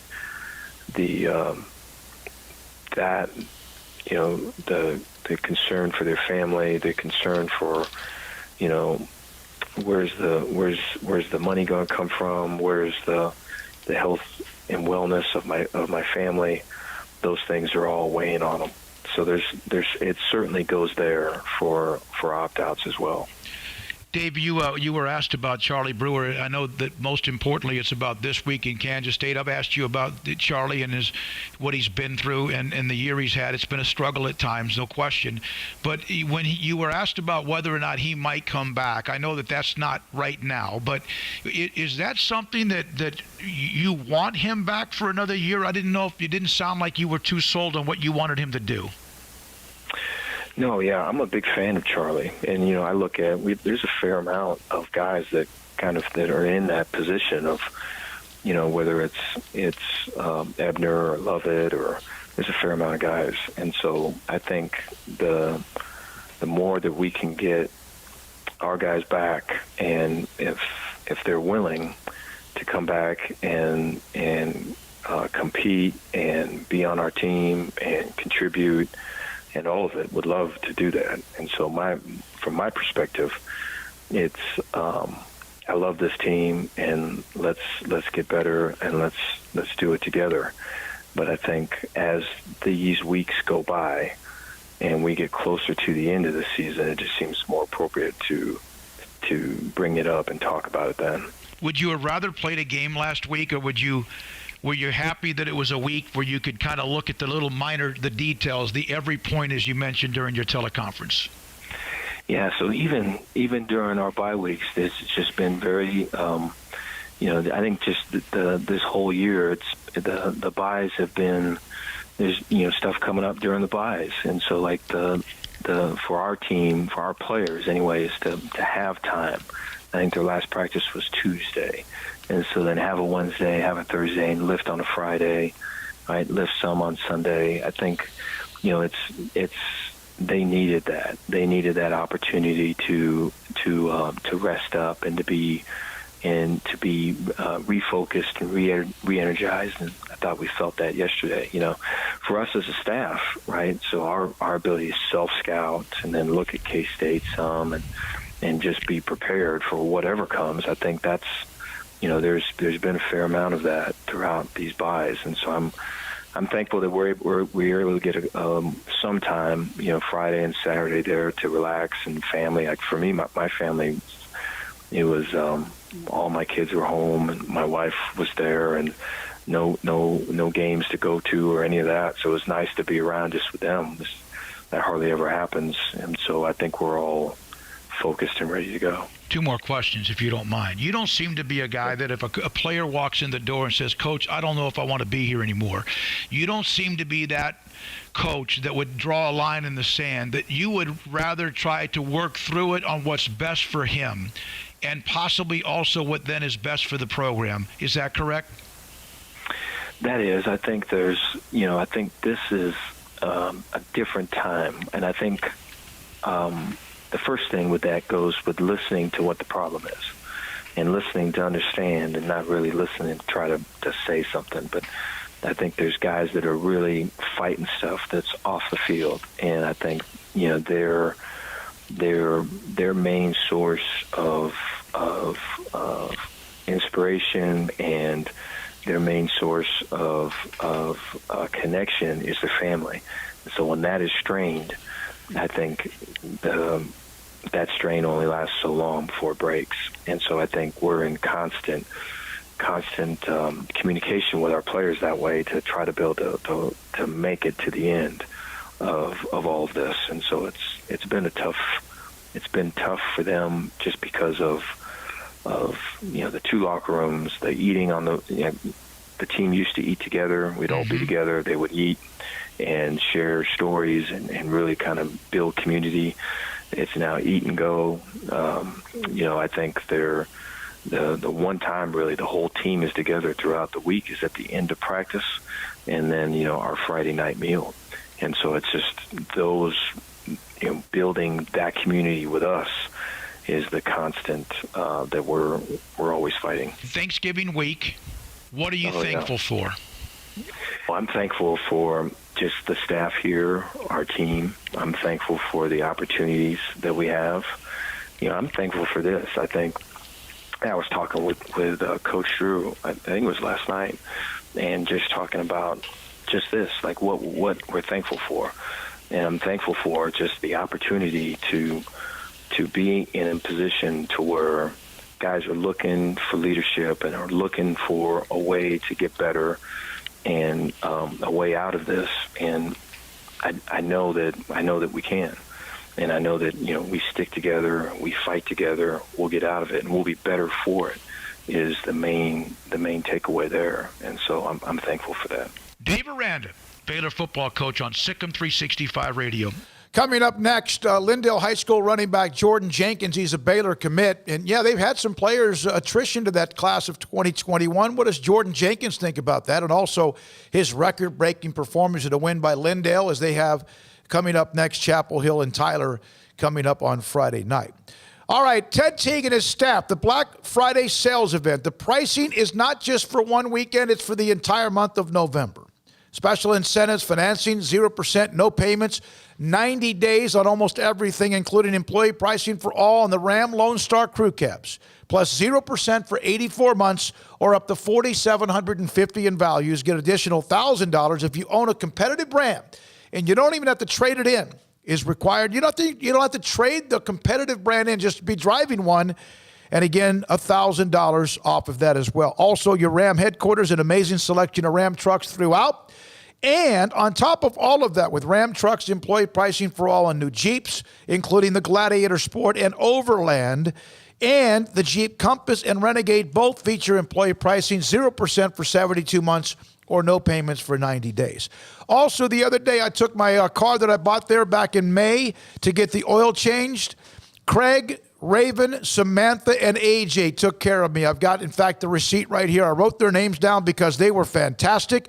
From the time I checked in to the time I paid, Oh, wait a minute. AJ's the one that paid it for me. He's already got it. I already bought the car, but he did it anyway. It's great service, not just when you buy, but well after you buy a car at Allen Samuels Dodge Chrysler Jeep Ram Fiat, Loop 340, east of 84 in Waco.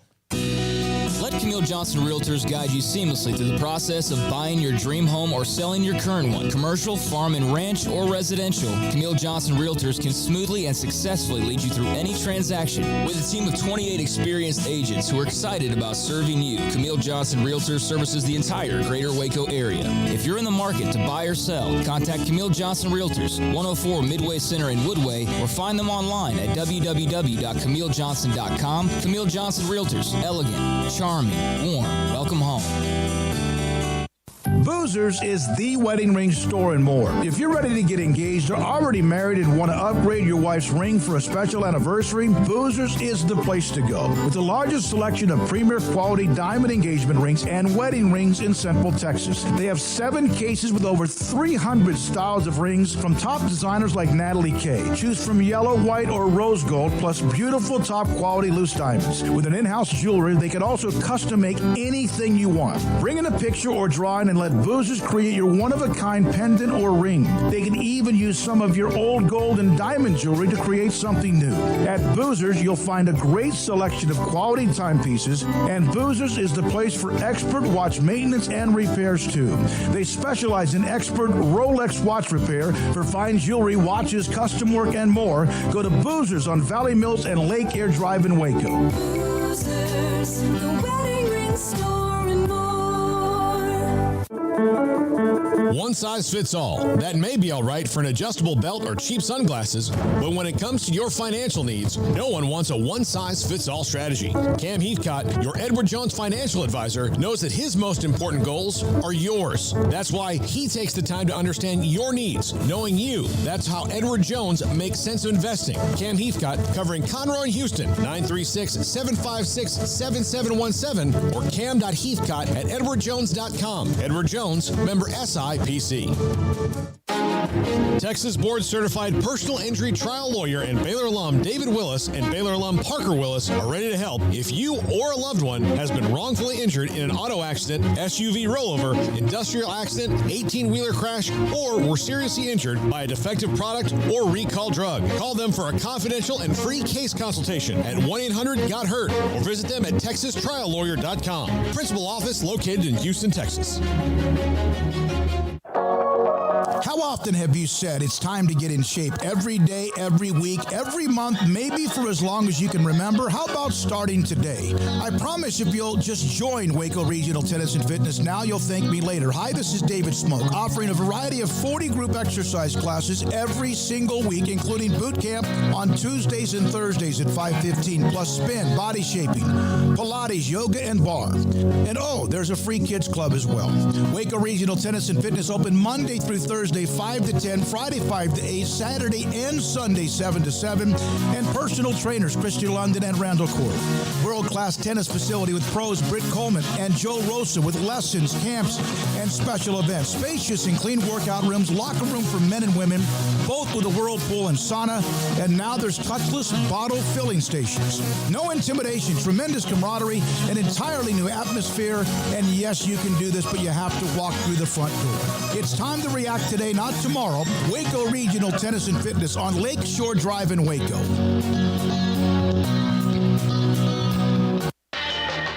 Welcome back to SicEm365 Radio. This high school football segment is sponsored by Southwest Sports Medicine. We'll get you back in the game. Glendale senior running back Jordan Jenkins coming off a record-breaking, insane game and a huge shootout win against Needville for Lindale. 36 carries for 305 yards, 8 touchdowns, ran a kickback 100 yards for a touchdown, and now into the next round against a team that's right next to you in of course, Chapel Hill, you played earlier this year. Let's discuss, first of all, Saturday. What's that like to be in a zone? And it seemed like every time you almost touched the football, something big happened. Before the game, I was thinking that it was more of a college feel to it, and that's what I'm going to have to experience next year, so I might as well get used to it right then. and I felt locked in from the first quarter and the first kick of the game, and everything went well for me. You mentioned college. Obviously, Baylor is who you're committed to play college football with. Has much changed? There's a lot of guys, as you know, Jordan, right now that have kind of changed their mind. And there's some pretty big names like you are that have decided they're going to look elsewhere. Where are you right now with your commitment with Baylor?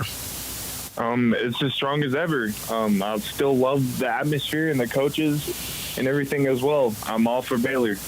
Do you feel like you, Kyron, and others need to kind of reach out and maybe make sure that this class holds on until signing day in December, and then maybe you can help add some people to the mix that if someone doesn't want to be at Baylor, you find somebody else who does? Yes, sir. I think we do. We have a group chat with all the commits right now, and we talk every so often. And I think that is an important piece that we need to do. And as signing goes, we'll be a big part in recruiting as well. Let's get back to the win. It was a huge win. Jordan Jenkins, senior running back at Lindale. You slid down at the end of the game. That was a big deal about how you had the game won. Did you slide down just because you wanted to keep the clock running? Did you just feel like there's no need to score any more points? Tell me about taking yourself through that run. We had talked about it on the sideline before. The coaches were telling me to run the clock down, and I was all for it. I hadn't realized until then that we should run the clock down. At that point in the game, my mind was only thinking about scoring and trying to run the score up so they can't catch up to us. And coaches put it in my mind that we could just run the clock down, and I was like, yes, sir, let's do it. And I got one first down, and after that, I slid, and the clock ticked. But, it's not like you were winning like 65-0. I mean, it was a 14-point game, so I could see where you were trying to constantly get more points the way that thing was going. What was the reaction from many people? I know other people who covered the game interviewed you, recruiting sites interviewed you. We were there, SicEm365.com. What was it like, and some of the reaction from people, teammates, parents, fans, whoever? Everybody was really surprised and I think proud of me of what I did. In my mind, I'm just doing my job, whatever my team needs me to do. If that's 9, 10, any more touchdowns, then I will provide that for my team. And I think the players as well were surprised, and they were really glad that I was there with them. No question. I can't even imagine. And then some of the runs were, shorter. Some of them, the 100-yard kick return, and some were long. Do you feel like you just wore them down, and also your size eventually just takes the will of somebody on defense that they don't even want to? I'm not saying they don't want to tackle you, but it's almost like they're worn out. Yes, sir. We, me and the O-line, we were talking. That was our, I'd say our pregame was to wear them out up front, linebackers and D-line all game, and for them to get tired later in the game, for me to have more runs break away. I saw this note from your coach. He put this up. The Phil Hicks from the Tyler paper had mentioned this, and I started looking myself at various websites. A young man named Jigs Ray, back in 1937 for Pilot Point, scored 11 touchdowns in a game against Bangs. 2 players scored 10. Carrillo for Freer back in 2016, and Jim Hahn in 1930. 2 guys in the 30s did it, and here's Jordan Jenkins in 2020 putting up the kind of touchdowns. And there's been others that have scored 9. Does that even get on your radar, what you did? No, sir. I actually had no clue how much I had until the fourth quarter. My O-line, they were telling me how they wanted me to break my record. At the start of the fourth, they were telling me that I was at 8. I was like, oh, shoot, I didn't even notice. And they told me that they were going to help me break my record, and they definitely did. Can you want to name your offensive linemen? I know there's others that come in and out, but do you want to give them a little love right here? It'd be Trey Maseratian, Luke Sandiford, Soto, Will Hutchins, and Moses Madrano. Yes. Okay. Yeah, and those are the guys you know like those are your running buddies, right? Without them, you can't do anything. Yes, sir. I need to go back to something. Can you explain where you were, what the Zoom meeting was? You were in, I guess, quarantine, and a scorpion.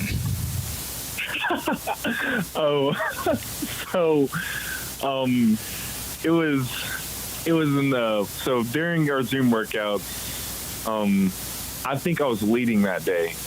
We do our regular workouts, and I'm in my garage as always. And in between sets, we do extras like stretching or maybe core workout.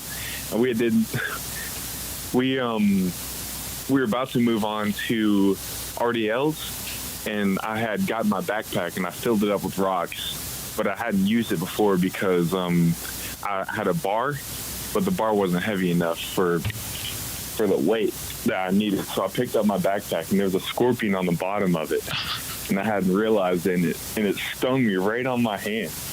And I was sitting there, I was like, gosh, dang.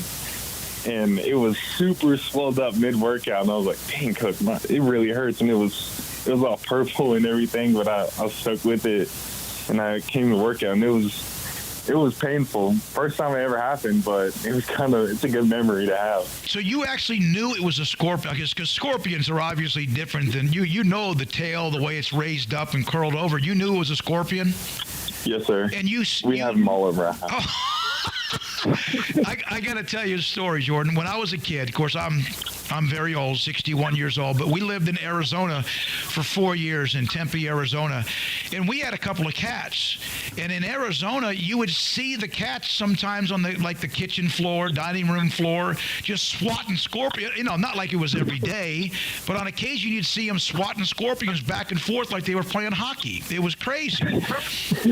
So you have them all over the place. So you still went ahead and finished your workout even though you were bitten by a scorpion? That's legendary. Yes, sir. I was leading the workout, as I said, so I couldn't just leave my teammates. So oh my goodness! I just told them I got stung by a scorpion, and I'd probably be a little bit in pain, but I'd finish it out with them. What did you go to the doctor to get a shot, or what do you do after that?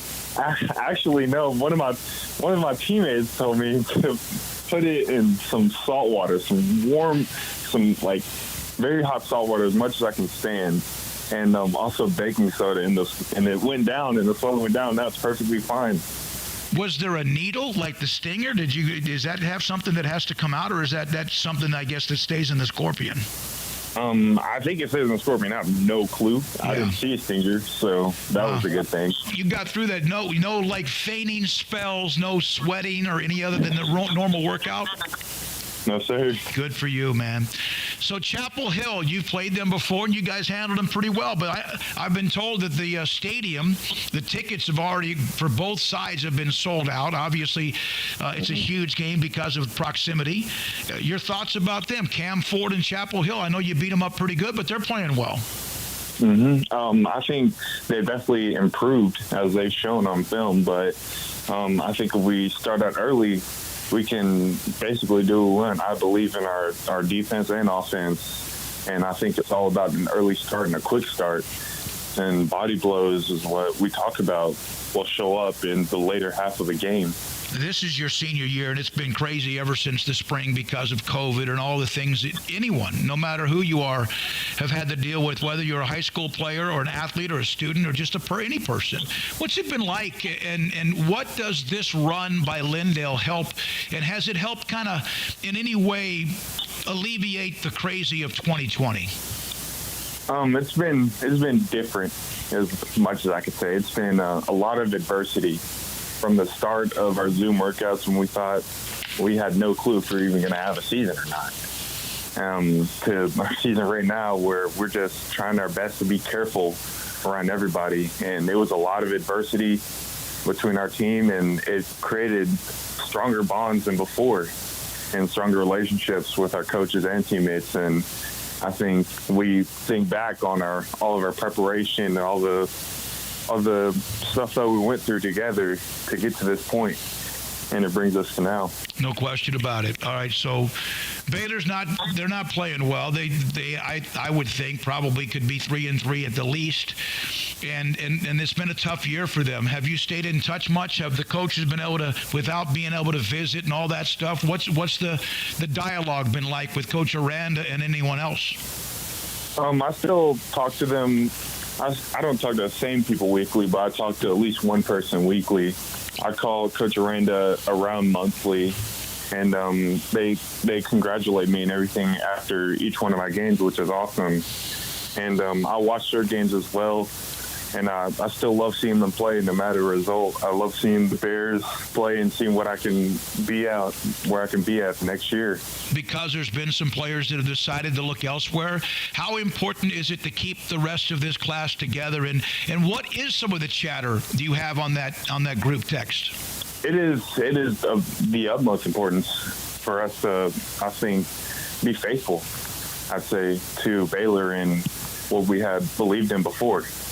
I think if we can do that, then more people will, I'd say, jump on the bandwagon, and we can bring the show to next year. And there hasn't been much talk in the group chat right now.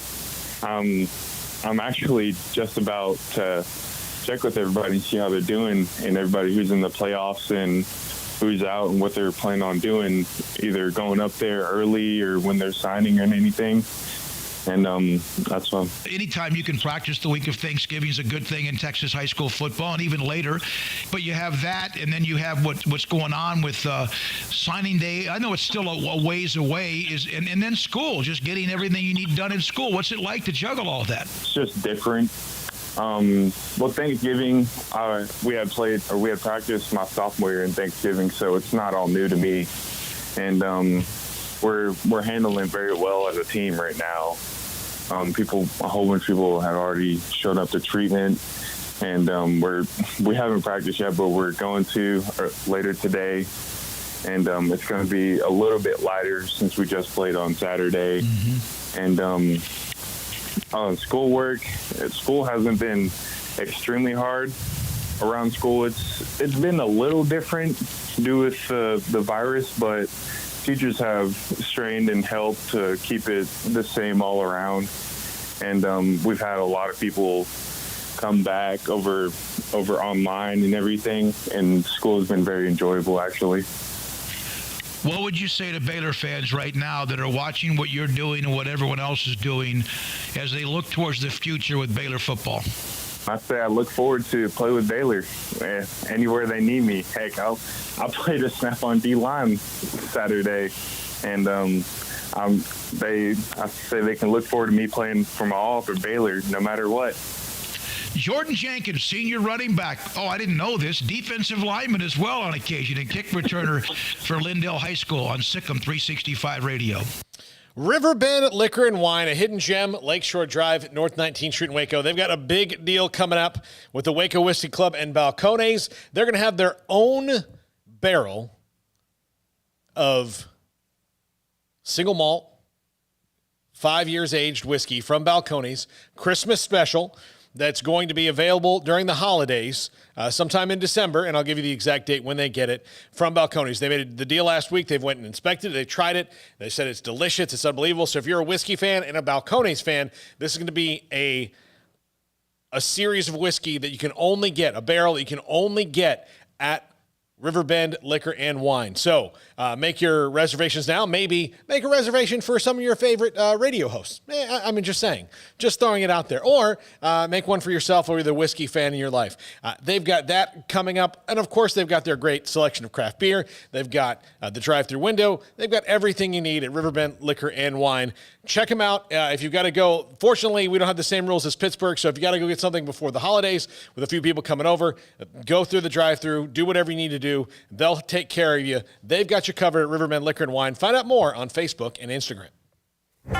Boots add protection. Good boots help you climb better and move forward faster. And when your son or daughter steps into the boots of a U.S. Army officer, they also learn how to lead. In these boots, they'll gain more confidence with expert training in one of more than 150 occupational specialties. In these boots, they'll stand a little taller and lead a team with diverse backgrounds and areas of expertise to successfully accomplish whatever challenge comes next. In these boots, they'll earn respect with valuable experience from day one that will give them solid footing for success into the future. Highly qualified candidates who earn a spot on our team can receive comprehensive health care coverage, college tuition assistance, and a bonus of up to $40,000. See all the things your son or daughter can achieve in our boots at GoArmy.com. U.S. Army Waco Recruiting Company, 254-598-8131 or 254-776-1543.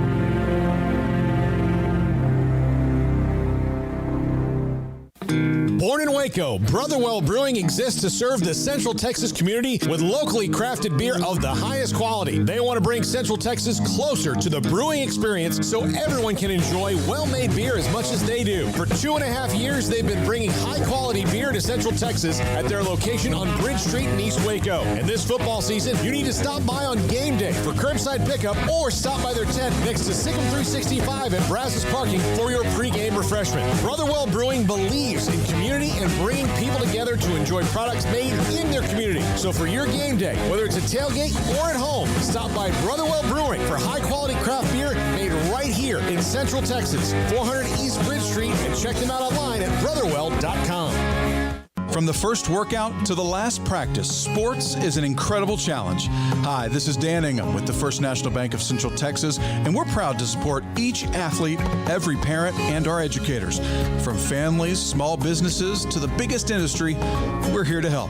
With remarkable products like First Free Checking, we've got banking ideas that fuel big dreams. The First National Bank of Central Texas. Familiar faces making local decisions. Member FDIC, Equal Housing Lender. Car has the trucks, man, they have the one for you. Crew cab, short or long bed, silver, black or blue. Texas size selection, great prices too. Richard Carr, he has the truck for you. Carr has the trucks, man, he has the truck you need. If you want the best truck, you want a GMC. Texas size selection, great prices too. Richard Carr, they have the truck for you. It was broad daylight. I stepped into a gas station for 5 minutes to grab a snack, and just like that, my car was broken into. They made out like a bandit. My laptop, my phone, everything. I called my agent to see what could be done, and he restored my faith in humanity.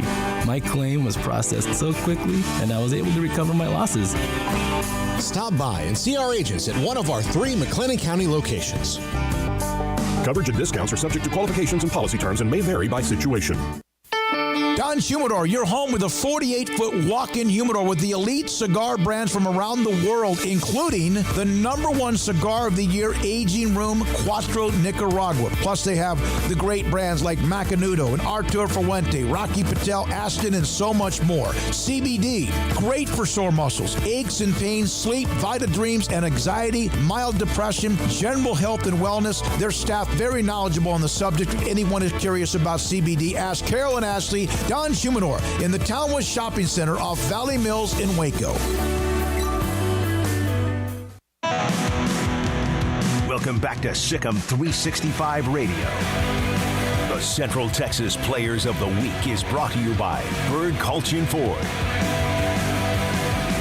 All right, here we go, this 4 o'clock hour. In the 5 o'clock hour, former Baylor defensive coordinator Phil Bennett. Also, we'll take more of your calls, questions, comments, texts, opinions at 254-339-1122 following our segment with Coach Bennett as well. I had Stephen F. Austin's Colby Cartho lined up for 5:30. He's going to be in a duck blind. Or no, he's going to be in a deer blind. And they just wrapped up there. They played 10 games. And that was a conference where everybody opted out. And they said no. I think it was maybe Abilene Christian played as well. But they played 10 games. They were 6-4, got blown out by Memphis. That's okay. But remember, he was one of the few that when they said, we can do this in the spring, he said, no. We can't.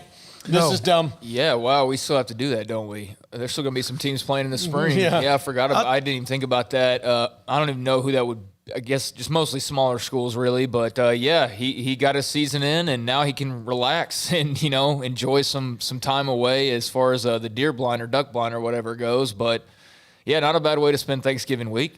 All right, here are the players of the week from week 13 of the high school football season. And we start with the offensive player of the week. And it was kind of hard because Buffalo had 2 or 3 players that could have been named. And I'm Craig, didn't you choose him, Kyle Harrison? Yes. 6 catches for 116 yards. That's kind of, 4 of his 6 catches, though, were for touchdowns. Buffalo beat George West 52-35. His quarterback, Hoffman, had another huge game, threw for 6 touchdowns, had over 350 yards of total offense. I'll tell you a guy, and a lot of times it's not because it's 5A or 6A, but the numbers, the stats, you can still get crazy games. But don't overlook Samari Howard, the running back from Temple. 33 carries, 178 yards, 2 touchdowns in their win Thursday night against Shoemaker that won the district title. There were a few others in that list. Defensive Player of the Week, Rodrell Freeman of Mart. 14 tackles, half of those were solo. 8 tackles behind the line of scrimmage, a sack, and they beat Lovelady 48-12.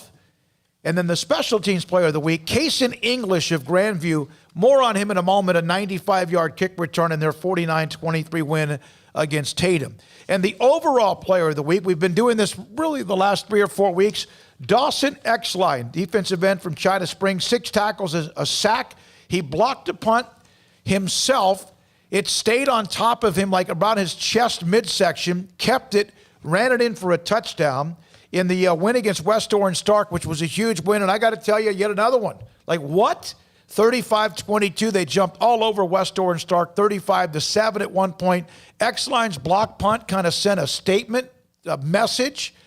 I spoke with Brian Bell earlier today, and he said, we've had things bounce our way as well, but hey, they're into the third round, and they're about to play Sealy in the third round. The winner of that game will get the winner of Carthage and Salado. Salado's one of the teams that beat China Spring along with Connolly in the regular season. I did speak with Brian Bell as well about Emmanuel Abdallah, 31 carries, 190 yards, and 2 scores. He said it was probably one of the hardest, toughest 190-plus yards you'll ever see in that win against West Orange Stark. West Orange Stark at full strength, they're not a team that routinely gives up 150-plus yard rushers. And sometimes not even as a team. Mm-hmm. Now, also, the Cadillac moment. SicEm365's Richard Carr Cadillac Moment with Central Texas High School Football is sponsored by Cadillac, where exceeding expectations is the standard. This comes from John Jay on the Grandview coaching staff. Ryan Ebner, their head coach, but he sent me this. Kason English, who's our Special Teams Player of the Week. He had 2 kick returns, 95 yards overall. But his first kick return, Tatum had just answered a Grandview score early. He takes it back 95 yards on a kick return to the Tatum one, which led to a touchdown, and Grandview never looked back in a 49-23 win. That's the Richard Carr Buick GMC Cadillac moment in high school football in week number 13. Now, let's look back, and we'll also give you some of the scores or the games coming up involving Central Texas teams. Craig Smoke. All right, looking back on this weekend, just some of the highlights, especially from our Pick'em selections. This was not part of the Pick'em, but this was, I think, the biggest upset in the state of Texas this past week, and that was Lampasas, number 2 team in the state. They fall to Corpus Christi Miller, 54-49, so they're out already. And were they 9-0 going into that game? 9 or 10-0, yeah. Yeah, so 9-1 I think is what they finish at. But yeah, pretty big upset there for Lampasas. And Corpus Christi Miller is a team that it's not like they flew under the radar, but they have 4 losses. Now they've lost to a couple of the teams that La Vega beat during non-district games that were set up.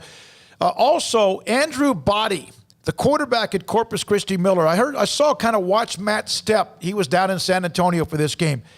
He threw for 300 yards and ran for 267 yards in this game. And they have a receiver, Atkinson, who's a big, strong, good-looking, just a sophomore. That was a huge win for Miller. They upset number 2 Lampasas 54-49. Yeah, and stopped Whitehead, who had a big game at like the 4 or 5 yard line on 4th and 1 at the end of the game to win it. Yeah, there's almost another big upset. Geyer narrowly escaped, but they were in the danger zone. They were down 21-3 at halftime, ended up scoring 30 unanswered to win that game against McKinney Boyd. But yeah, it was 33-21 final. So they were down 21-3 and made the comeback. So Geyer was nearly a pretty big story from this past weekend. Alito 44-28 over Mansfield Timberview. We all expected that one there. Salado got one close, but got one nonetheless and move on. 28-23 over Belleville. So Salado moves on. They're pretty good. We've seen them. We know who they are. We've seen them play up close. Now they have Carthage. And Carthage, when they have lost, when they have struggled, they have beaten the Gilmers and the Pleasant Groves and the Argyles and the whoever else along the way.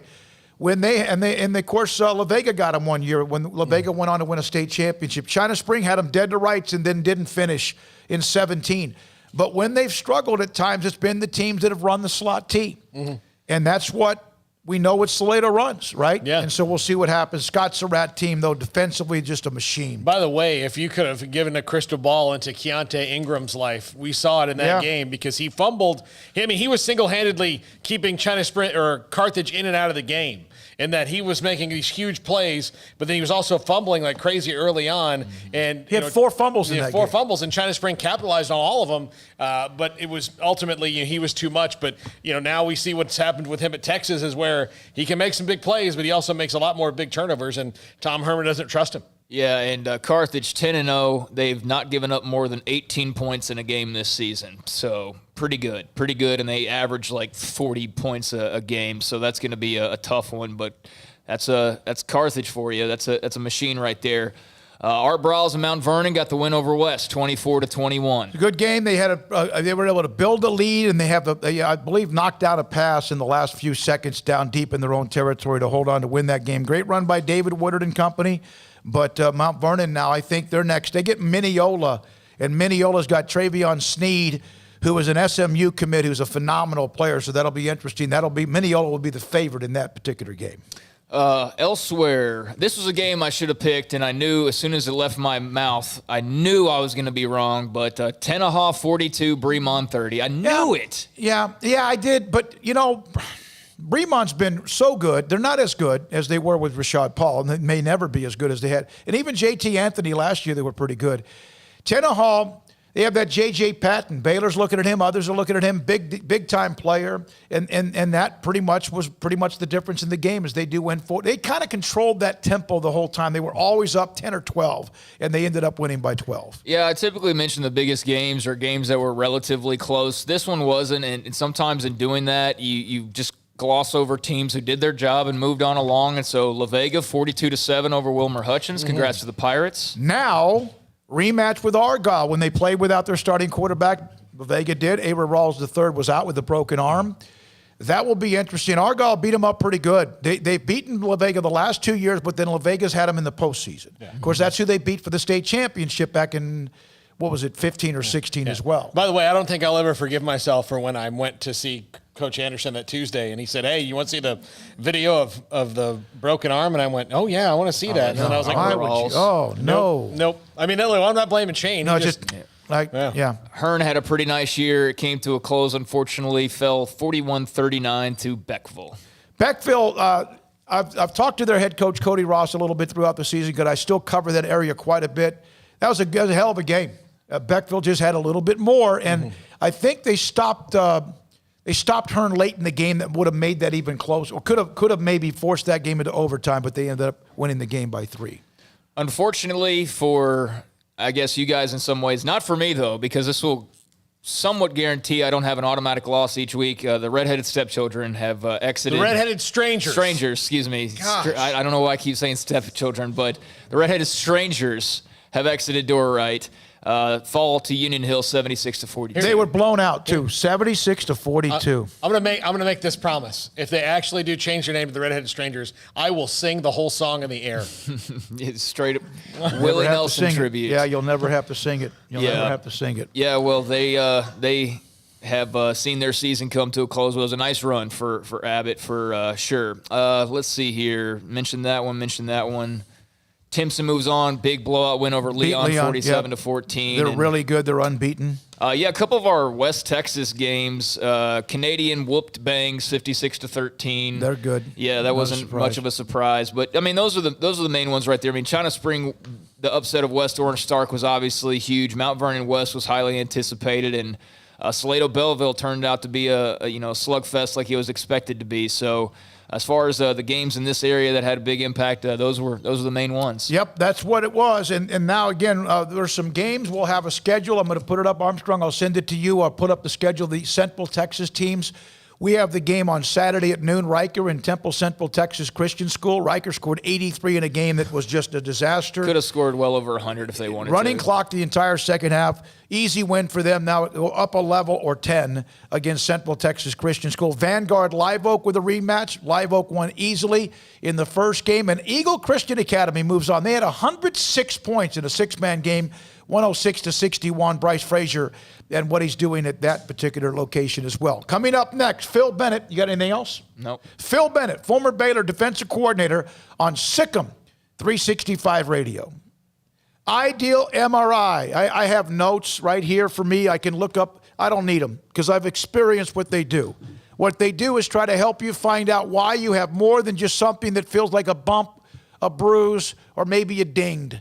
I'm talking about something bad, something that might be broken or shredded or torn, a muscle, a ligament, or possibly a bone.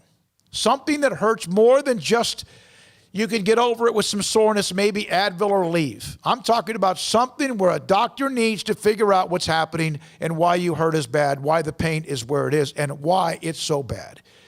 IdealMRI.com can help you with that. If you have a doctor, orthopedic surgeon, whoever it might be, it says we need to get an MRI, say I want to go to Ideal MRI.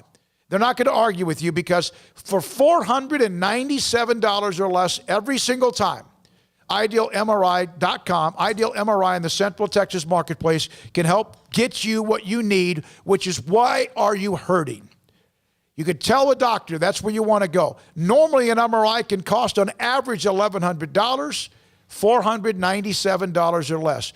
Go get the appointment. You can go online. You can take the call. That's what I did. Make the call. I did that. Went to the location, Central Texas Marketplace, checked in. Texan specialists were fantastic. Went through the machine, which sometimes can spook someone like me when you get a little claustrophobic. It was a fantastic experience. And I would recommend it to anybody that needs an MRI. And so will your doctor agree with IdealMRI.com. Dodge Performance from Alan Samuels. Dodge, ranked highest in initial quality according to J.D. Power. Get remarkable Dodge incentives like up to $5,170 in values on new 2020 Charger SXTs, America's most affordable third-row SUV. Dodge Journey has employee pricing for all, and both Charger and Journey have no payments for 90 days. The Black Friday sales event, now at your friend in the car business, Alan Samuels.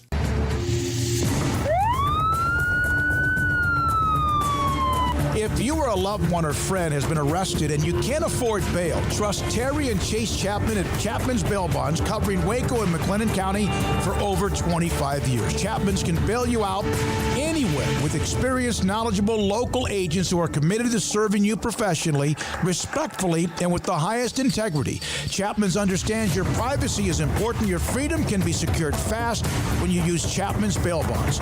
Open 24 hours a day. Payment arrangements available. Call Chapman's Bail Bonds. When you need help, 254-754-1603. When you ring, we'll spring. In the market for a quality metal building? Since 1943, Pioneer Steel and Pipe has helped Central Texas residential and commercial customers with metal building design, panel options, building components, and trim options. Pioneer Steel and Pipe's residential line is energy efficient, offers low maintenance, reduces insurance payments, is impact resistant, and carries up to a 45-year limited warranty. In addition, they can also help you find a metal building contractor for your project. Pioneer Steel and Pipe with locations in Waco and Bryan and at pioneersboys.com. With so many companies and policies out there, it gets so confusing shopping for insurance, and I never know if I'm getting the policy that's right for me. Luckily, I met the team at the Niche Group Insurance Agency. With the Niche Group, you can go to one company and get access to coverage options from many insurance carriers, and you get to speak to a real person about your specific coverage needs. With the Niche Group, I know I'm getting the right coverage at the right price. If you need insurance, talk to the experts at the Niche Group at 1-800-258-8302. Waco's newest gym, Halo Athletic Center, 5725 Bagby Avenue, right behind Region 12 and across the highway from the Central Texas Marketplace, where motivation, inspiration, and hard work are the driving force. State-of-the-art equipment, indoor and outdoor track, locker rooms, showers, yoga and bar classes by Duality Yoga, Bod Pod potty composition analysis, and registered dietitians, all under one roof, where we rise above. Come join the Halo Athletic Center and be a part of the change, your change. At Baylor University, students can shine in their own way. Or should we say their own ways? Because there's no limit to the ways Baylor students make the world a brighter place. Whether they're leading a student organization or following a higher calling, getting advice from faculty, or taking part in world-class research, pursuing their dreams, or working toward their dream job, students find their place to shine at Baylor, where lights shine bright. Stepping into the boots of a U.S. Army officer can add confidence and leadership skills to your son or daughter's career path. See all the things they can achieve in our boots at GoArmy.com. U.S. Army Waco Recruiting Company, 254-598-8131 or 254-776-1543. Welcome back to SicEm365 Radio. The 5 o'clock hour is sponsored by Edward Jones Investments with financial advisor Ben Erlinson, who'll navigate you through today's financial climate. Edward Jones, making sense of investing. Purdy escapes, throws downfield, and intercepted. Kalen Barnes comes up with it. Their best cover corner has a broken thumb. This segment with former Baylor defensive coordinator Phil Bennett is sponsored by the Nitchie Group Insurance Company, where clients are more than just a policy number. See why thousands of Texans trust the Nitchie Group with their home, auto, benefits, and commercial insurance coverage. Call their Waco office to speak with an expert at 254-420-3900 or visit them online at tngins.com. Now, here's David Smoke, Paul Catalina, and Craig Smoke. All right, here we go. Phil Bennett, former Baylor football defensive coordinator, longtime coach in college football, East Texas native, Texas A&M grad, played football there and joins us on Sic'em, coach there as well on SicEm365 Radio. Hey, good to have you. We appreciate your time, and especially during a holiday week. What are you seeing that Oklahoma might be doing differently with their defense that seems like it's helping them play better? Well, you know, it's funny you say that. The thing that I looked at on Saturday against Oklahoma State, they had no alignment issues. Early in the year, when I would watch them, I remember the first Texas game, they couldn't get lined up. And right now, and I'm not in the know to know this, but it seems like maybe they have simplified and are more letting the kids play and getting them lined up. That was a huge difference on Saturday. How much have you come across that just personally, where you've got a defense that you think is really good and then you can't figure it out and you come down to it and you're like, well, I'm just going to stop asking them to do so many things? Well, Paul, any good coach, I mean, I always say this. Of course, I had brothers that were very good high school coaches. High school coaches do the best job because their personnel changes year to year. And the thing they have to do is they have to put people in a position to be successful. And any good coach worth his salt is the bottom line is really not what you know, it's what you can get your players to know. And I sort of see that happening. I played against Grinch when he was at Washington State and I was at Arizona State, and they were very multiple, lined up, did a lot of things. I didn't see that on Saturday. I saw the kids get the call, and they weren't, being exotic by any means, and it really paid off. Phil, Baylor's going to play Oklahoma State as it stands to close out the season. What did you notice from the Cowboys? I mean, obviously they've got some special players individually, but not all adding up necessarily on Saturday for them. I think I said this earlier. I think Baylor could match up with them. I've watched them through the, defensively, Oklahoma really it was a dominant game. I watched, Iowa State. They're trying to run a version of the 3-3. I don't think when people get in too tight, they struggle matching up with it. Secondary wise, I don't think they're quite as talented as other teams that are in the league. And then offensively, I mean, when your star, quote unquote, All-American back rushes, 12 times for 30 yards, you've got some issues going on. Now, obviously, Sanders got hurt, and that changed the game plan.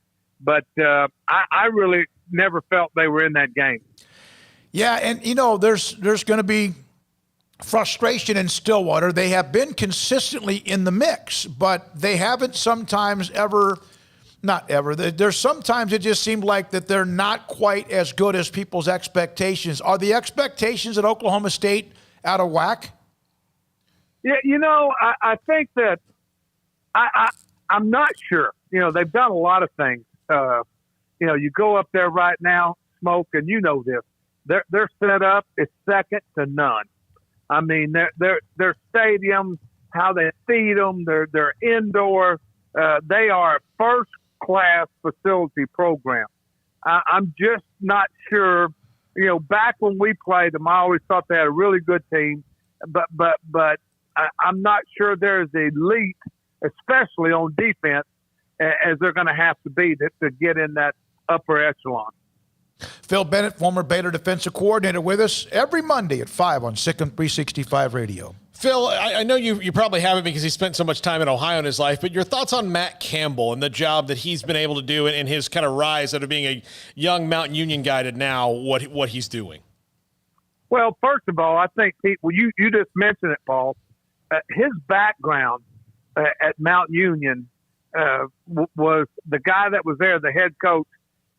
He knows how to run a program because he was involved in the program. I mean, I don't care what level, what Mountain Union did. Of course, you guys all remember Pete Fredenberg. Mm-hmm. And Pete used to talk about competing against them and just the type of team they were. And I think Matt has also he saw the same thing at Toledo when he was at Toledo as a assistant. He had guys that were really doing a really good job.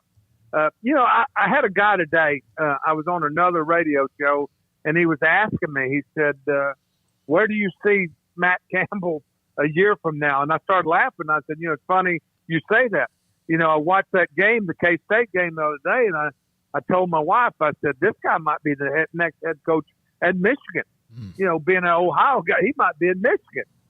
And he obviously has done for a guy who's been at Iowa State and had a winning record at Iowa State. I still know what kind of job it is. I mean, you've really got to be on your P's and Q's to keep that thing going.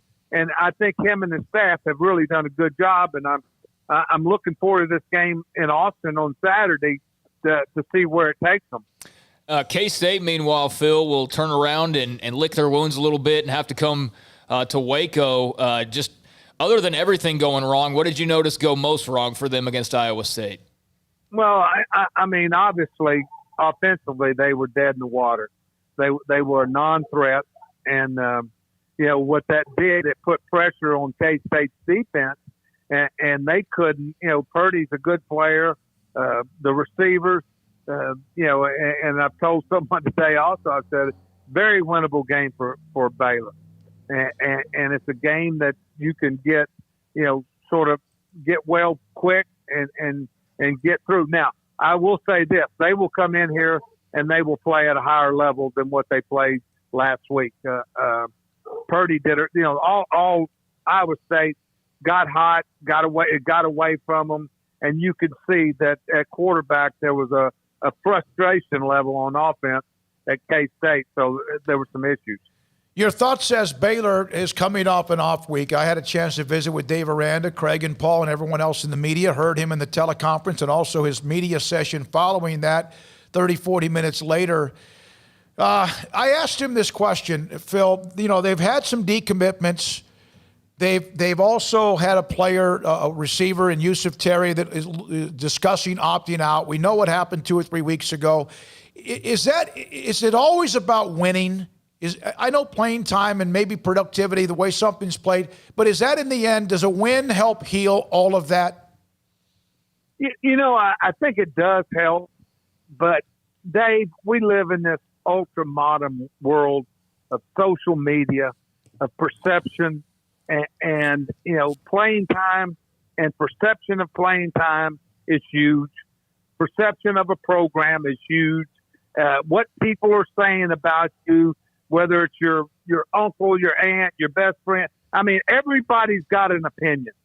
And I'm just telling you right now, to be involved in any sport at this level is a daily grind, because I mean, there's nothing really that you can just hang your hat on. Winning helps. There's no doubt. And it creates good vibes. But we've been on winning teams. And if you have someone that's not getting the touches, not getting the carries, not getting enough rotation on defense or his position, there's always issues that you're dealing with.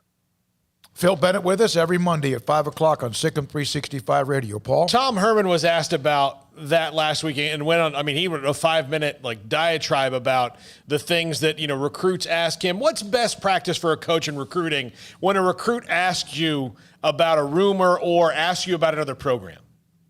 Honesty. Be honest. Be honest. Because it comes back to you. You want, number one, you want kids who want to be there.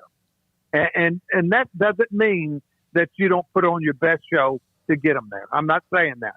But be honest about what you believe in, how you believe in doing it, what kind of team that you envision. And that's the thing I thought. I've been in 2 programs, and actually SMU also, that we recruited kids that obviously you're looking for ability. You're looking, but the it factor. And that it factor makes up a bunch of things. It's about being a team player, a guy that's willing to do the extra things. And that's the thing that at a place like Texas, and I'm not saying this just because Tom's there, but hell, Mac had that problem. There was an entitlement there that they have fought forever. So just be yourself and let kids know, hey, listen, if you come here, this is what you're going to get. This is what I envision this program to be. And I think as they come and you're building that relationship, I know the kid at South Lake Carroll. I'm very aware of his family, all of them. That they didn't like some of the reactions that happened at Texas. That they didn't feel like it was a solid situation, and then perception, ended up leading him to Ohio State. So just be yourself and be honest. Speaking of Ohio State, Coach, a big win over Indiana. I don't know how many people thought that game would end up as close as it did, especially the way it was unfolding early on. But Indiana fought back in 42-35. Your thoughts on the Buckeyes and Hoosiers? I watched every snap of it. The first, Tom Allen has done an unbelievable job at Indiana. If I was picking a coach of the week, it would have been him. I mean, they were down 28-7. Had some opportunities, and even with the score, it wasn't indicative of the game. And their quarterback was a little bit off, and defensively, they had 2 plays that were sort of freak plays that ended up leading to points. In the second half, they totally dominated the game, and I mean totally. And if you were looking at guys that were 5 stars and 4 stars, they were all on the Buckeye side. But the second half, Indiana put on a show. I think the quarterback ended up with over 500 yards passing, and just with a little bit of luck, they could have pulled a major upset there. You've coached at places that were blue bloods, and you've also coached at places that had to fight, scratch, and claw to get recruits, and you always used to talk to me about fits. It's hard to win head up against Oklahoma or Texas or even A&M when you're at Kansas State or maybe Baylor or elsewhere. What is it like to know that you can sit there and bust your you-know-what throughout a year, and now that there's early signing day, it might help, and then have one of them come in because something happens where they lose a player, and they just swoop in with their logo and take one away from you? How difficult is that? Oh, it's frustrating. When I went to SMU, I think I told you, David, my deal was I'm going to try to do Texas 360-mile radius. And I can't tell you how many times, we worked hard evaluating they might be a little bit short or a little bit this, but they had to play well, and they had to be able to run, and they had to be able to develop. And I can't tell you how many times I used to tell my staff, call your guys, call your commitments the last weekend. And between Texas Tech, Missouri, and Kansas, we damn sure made their coaches. Mangino used to check our roster and Leach and take everybody when they lost a kid to A&M or Texas or Oklahoma, they came and got our guys. So it's frustrating. But with that said, the thing that happens, and I say this, I talked to some people at Baylor before I left about the kids that were left there. The Chris Millers, the Henry Black, Williams, the linebacker, Clay Johnson. Evaluation is the heart and soul of a program. I mean, you're looking at Jimbo Fisher. They just did an article. His last 7 years, they led ACC #1 recruiting class, and then the last 4 years, everything started pitting out. None of those kids, ever became the players, and just the fact that they're 5 stars doesn't mean that they're not fallible. And nothing's finer than to take a 3-star and then watch him develop. And you guys did that a bunch, no doubt about it. And Coach, on that same note, when you don't have the in-person visits, you can't show up at the high school anymore and talk to the coach or see the kid in the hallway. Like, all those things are off the table because of the recruiting rules right now. How difficult is that, you imagine, to even get to know these guys, and how important were those little visits to the school or the in-homes and things you were able to do? Well, Craig, you're so right. I mean, right now, I would have to say, I would imagine more and more people are doing the video phone, FaceTiming. The big deal is when you want to be genuine, you want to see a man's face. You want to see his reaction to your questions and your answers, and that is what's tough. One of the things I thought we did a remarkable job, Art, particularly, is we had so many camps. We wanted to get, we begged kids, come down and work out. You don't have to come here. Just come down and work out and see what we're about. You get to coach them. You get to see them. And that's also a time that you could take a guy and you say, all right, you know what? Clay Johnson come down. I knew right away. He had played running back. He was a guy. He was a dude. He was somebody we wanted. And so you get a better chance of evaluating them. And once, it's just like having a girlfriend or a wife. You want her to like you as much as you like her. And that's the thing you do, Craig, with facial recognition of being around them. And the more you're around them, the more comfortable you are. And the other thing, too, is be believable in what you're telling them. Don't put on a show and paint the picture of this and that. Hey, we used to tell people, we're going to beat everybody we play. And people would ask, what about Texas? What about, we'll beat them. And eventually we did.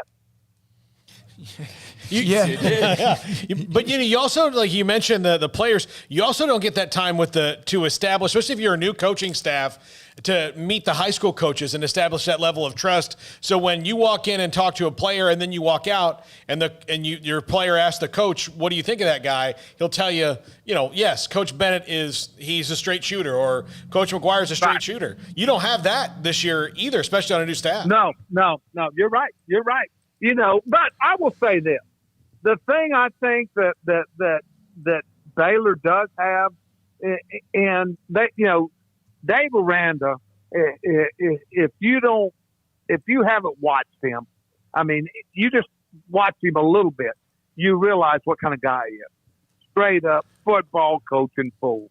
You can go, like you said, you got Joey, you got Larry Fedora is known here. Their line coach is known here.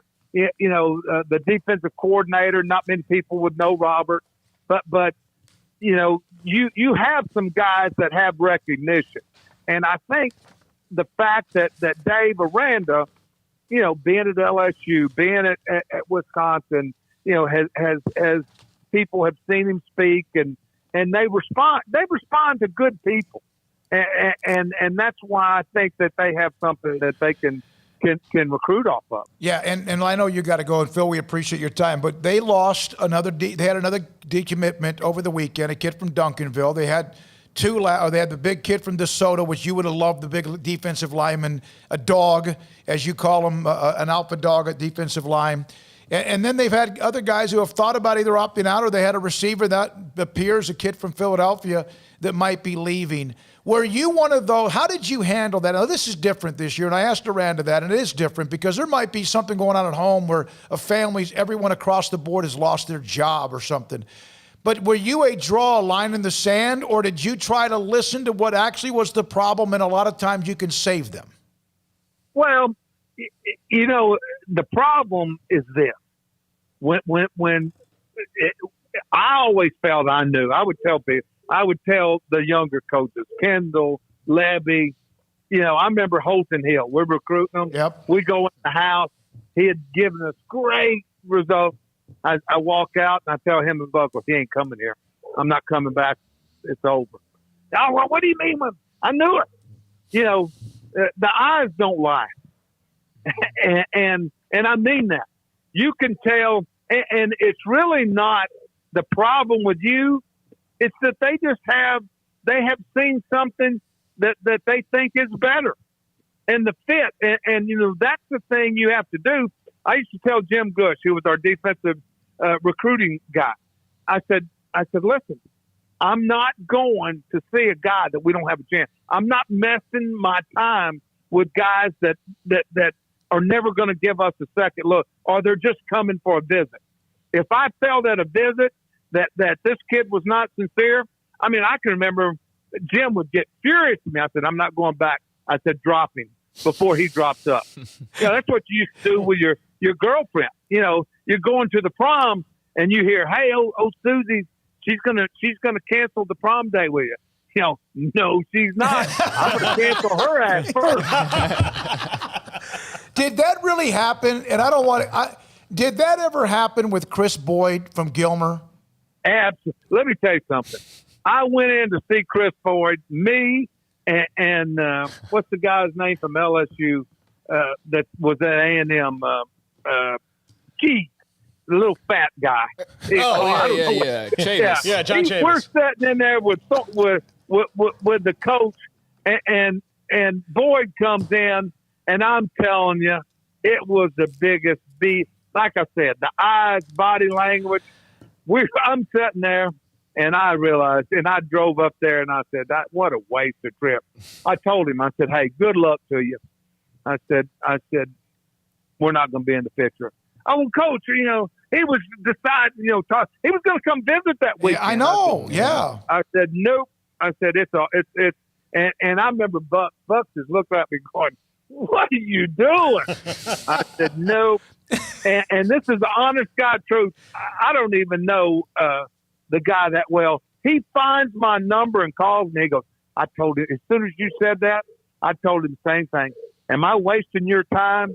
And he goes, well, yeah, I don't, he was at A&M.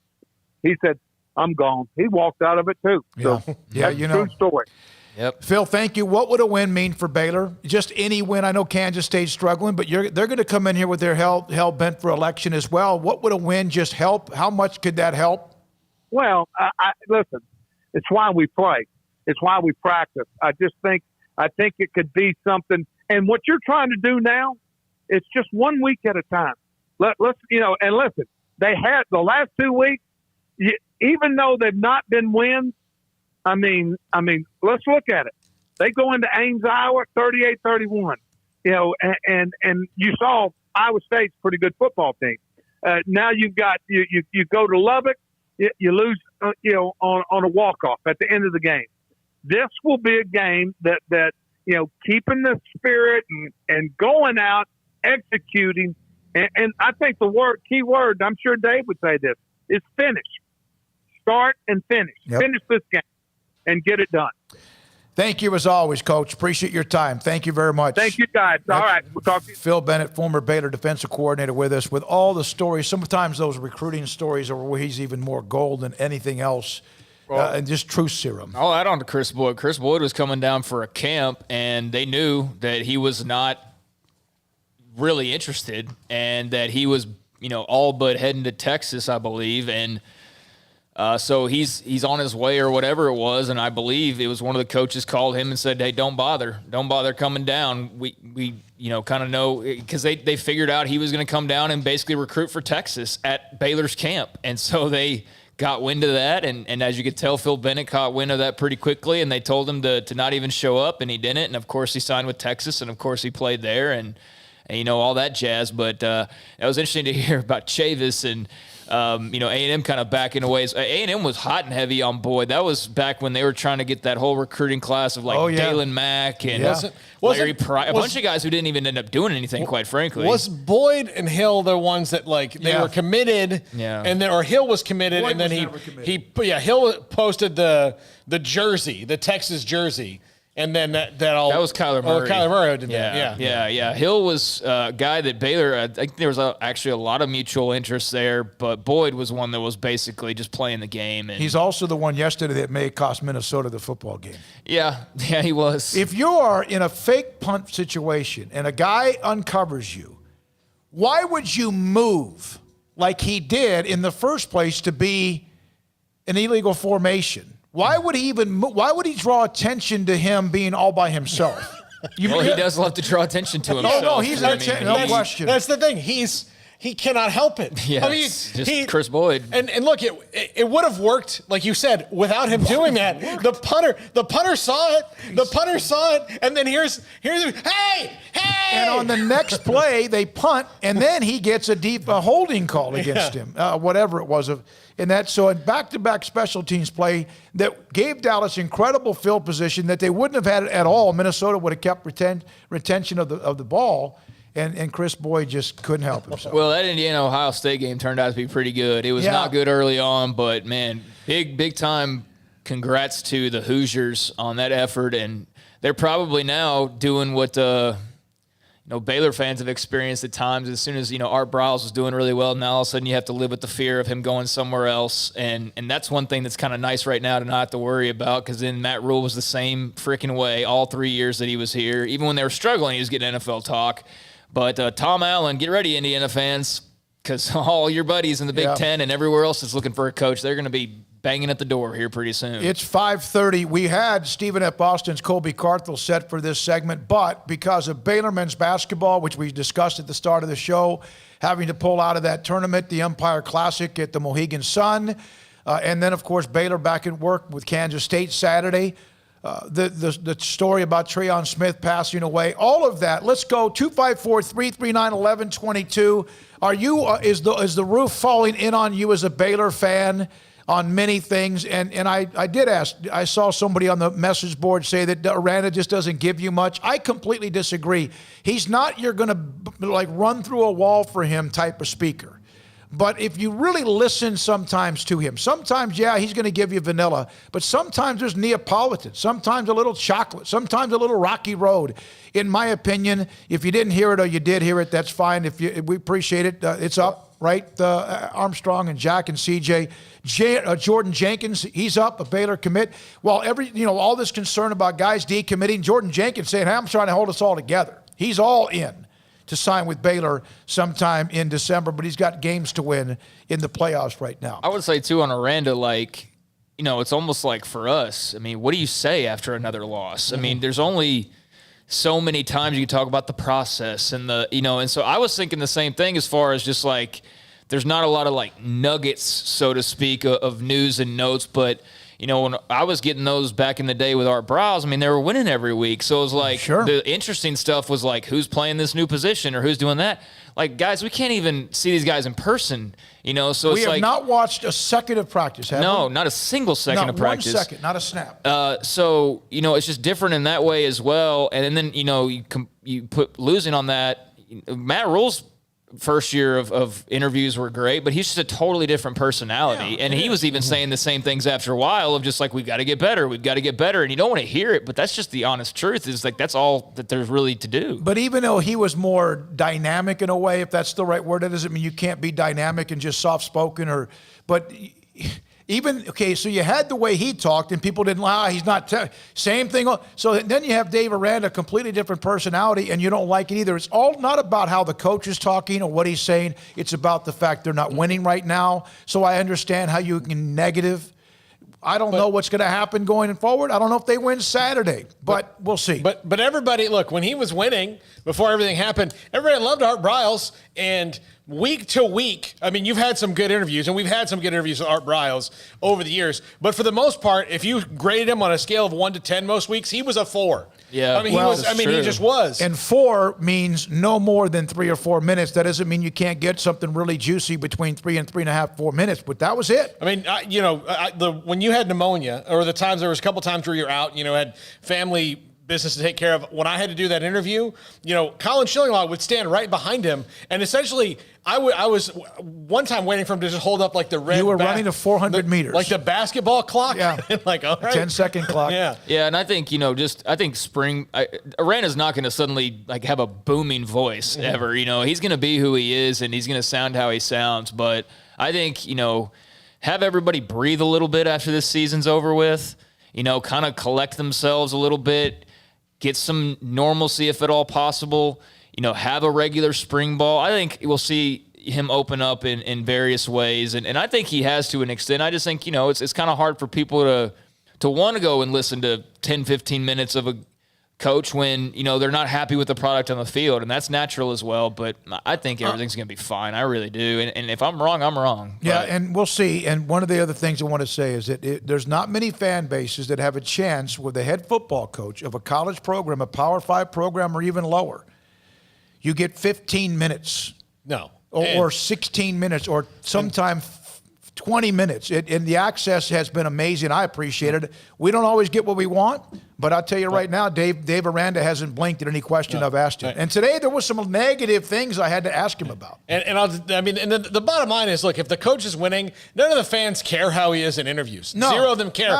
And I'll just give my experience. When we were in Salt Lake City and Baylor played Syracuse, most of the Syracuse media is, and I'm trying to keep it professional here, but they're annoyed with Jim Boeheim. He does not give them a lot. And that's all they really have going. And he was, they had back-to-back Scott Drew and Jim Boeheim press conferences, which could not be more different. And the Syracuse guys were coming up to us and going, is this what you get every day? This must be magical. Do you guys live at Disney World or something? What's going on? And, so the media is frustrated with him. But guess what? If you told the fans, hey, Jim Boeheim's gone tomorrow, they'd be like, no, because he's won. He wins all the time. When we come back, your thoughts, comments, opinions, feedback, 254-339-1122. We need a break right here. Also, we'll come back with a couple of other notes. I got a sad stat about my favorite program that was humiliated at home by Illinois, just to kind of put things in perspective with blue bloods or powerhouses or tradition-rich programs. We'll update some of the sports headlines as well, including not just Baylor, but the Big 12 college football. Baylor men's basketball not being able to make the trip. They were supposed to leave today for Connecticut. Nope, not going to be able to play that tournament, and much more with the Cowboys as well. This is SicEm365 Radio. 1 out of every 3 men have some sort of following symptoms when it comes to low testosterone: fatigue, loss of energy, poor sexual performance, ED, loss of sexual interest altogether, decreased muscle mass and strength, weight gain, excess body fat, depression, moodiness, poor sleep and insomnia, and just a mental focus that's just not. It's not attention deficit, just a mental focus is not there because you're just not doing well. Dr. Kent Petty and Petty Clinic Low T can help you. Special interest in testosterone replacement therapy. And here's what he can do for you. If you tell him Smokey sent you, or if you call him and not even mention my name, go to pettycliniclowt.com to get his number. Contact him and say, you know what, I heard about low testosterone. I might have a problem.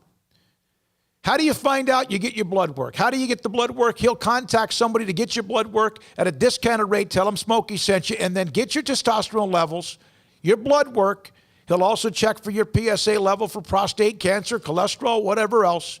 But check your testosterone level. As you get older, sometimes it starts to drop, like a few other things as well. He'll look at your testosterone level. If it's too low, put you in a program to increase your testosterone level to help you become the man, the high-performance man you want to be. At pettycliniclowt.com.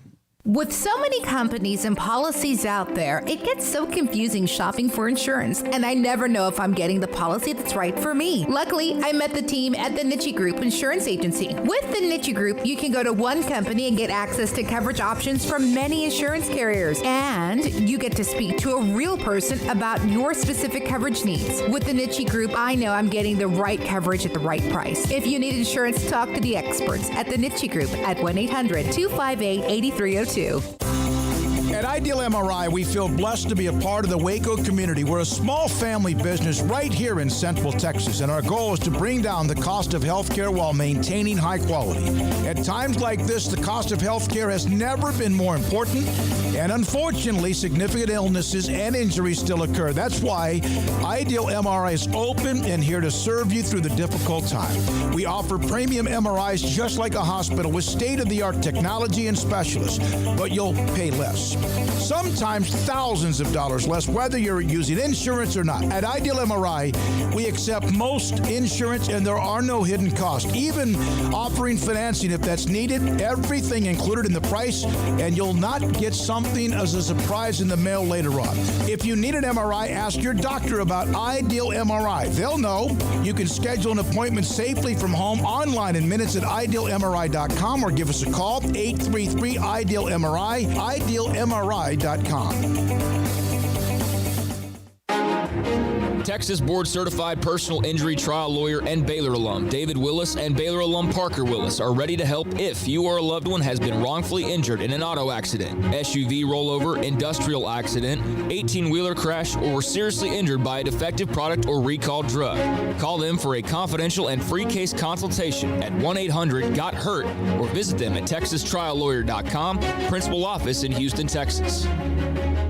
Boozers is the wedding ring store and more. If you're ready to get engaged or already married and want to upgrade your wife's ring for a special anniversary, Boozers is the place to go. With the largest selection of premier quality diamond engagement rings and wedding rings in Central Texas. They have 7 cases with over 300 styles of rings from top designers like Natalie Kay. Choose from yellow, white, or rose gold, plus beautiful top quality loose diamonds. With an in-house jewelry, they can also custom make anything you want. Bring in a picture or drawing and let Boozers create your one-of-a-kind pendant or ring. They can even use some of your old gold and diamond jewelry to create something new.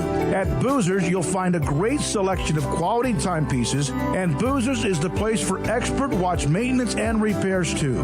They specialize in expert Rolex watch repair for fine jewelry, watches, custom work, and more. Go to Boozers on Valley Mills and Lake Air Drive in Waco. Boozers, the wedding ring store and more. It takes time to reach goals. It's a truth that applies to more than sports. It goes for your financial goals as well. You work hard for your money, and you deserve an investment strategy that lines up with your game plan. And Tom Albers, your Edward Jones financial advisor, can help. If your financial investments aren't putting forth the effort you desire, stop by today for a financial review. Tom Albers, 4301 Lakeshore Drive, 254-776-7605. Edward Jones, member SIPC. Do you or your kids get nervous about going to the dentist? Stonewood Dental, Dr. Steve Childress, he can help. I've spent a career taking care of patients who as children had bad experiences, and now they're adults that hate going to the dentist. If I get a kid at 3 years old and they come every 6 months and it's a happy experience, it's normal for them. Now they have an accident at 6 or 7 or 8 at school. Now they have a broken tooth or a trauma, and they have to come here. They're used to lights, they're used to water in their mouth, they're used to experience, they already trust us. It's amazing what we can do with that kid without it being a negative thing. But if I see a 6 or 7 or 8 year old that's never been to the dentist, and now they have a trauma or an unfortunate unexpected toothache, it's harder to do that for that kid and it not be somewhat of a negative experience. So bottom line is I try to teach kids and adults and teenagers and everybody the way I'd want my family treated, which is where it's a necessary part of life. You just take care of it. It doesn't have to be that big a deal. Learn more, stonewood-dental.com.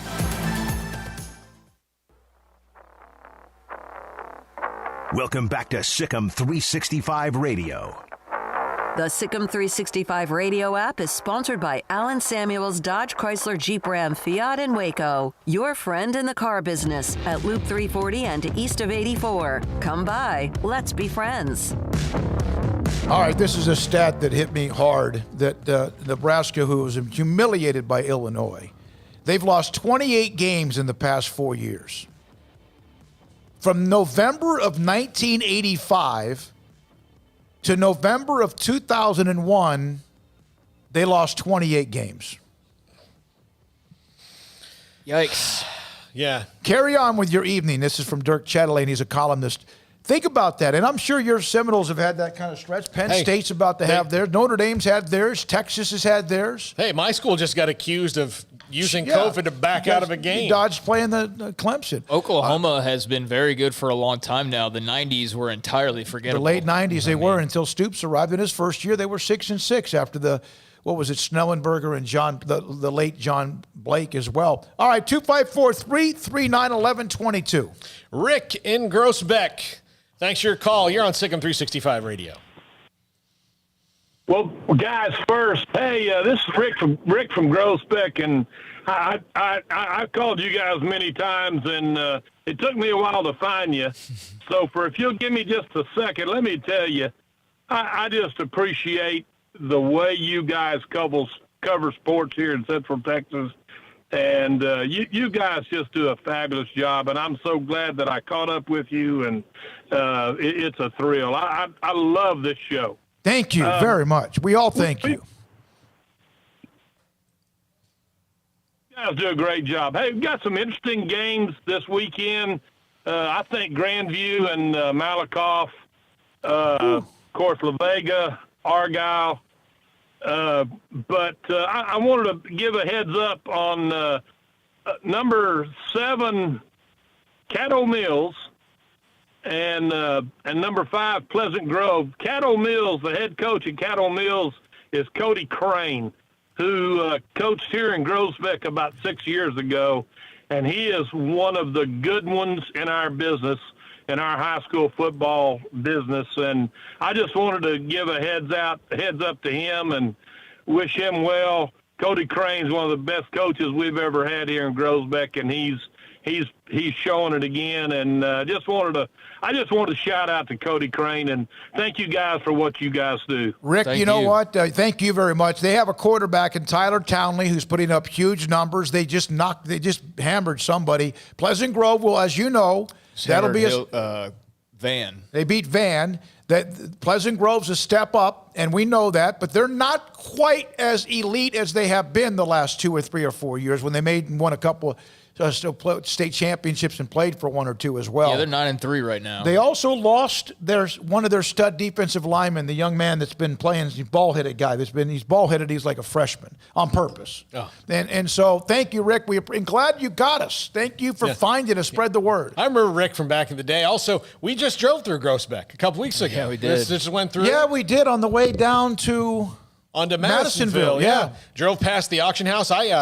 I used to have to do quite a bit of stuff. I tell you, I had some fun in Groesbeck. I did I judged the Miss Limestone County pageant one year, which was one of the most hilarious experiences of my life because they had like the juniors in there, and they asked this little girl who's 5 years old where her favorite place to go was, and she said, and this is 5 years old, and she's like, the deer lease. I said, well, why is the deer lease the favorite club? Because I like killing deer.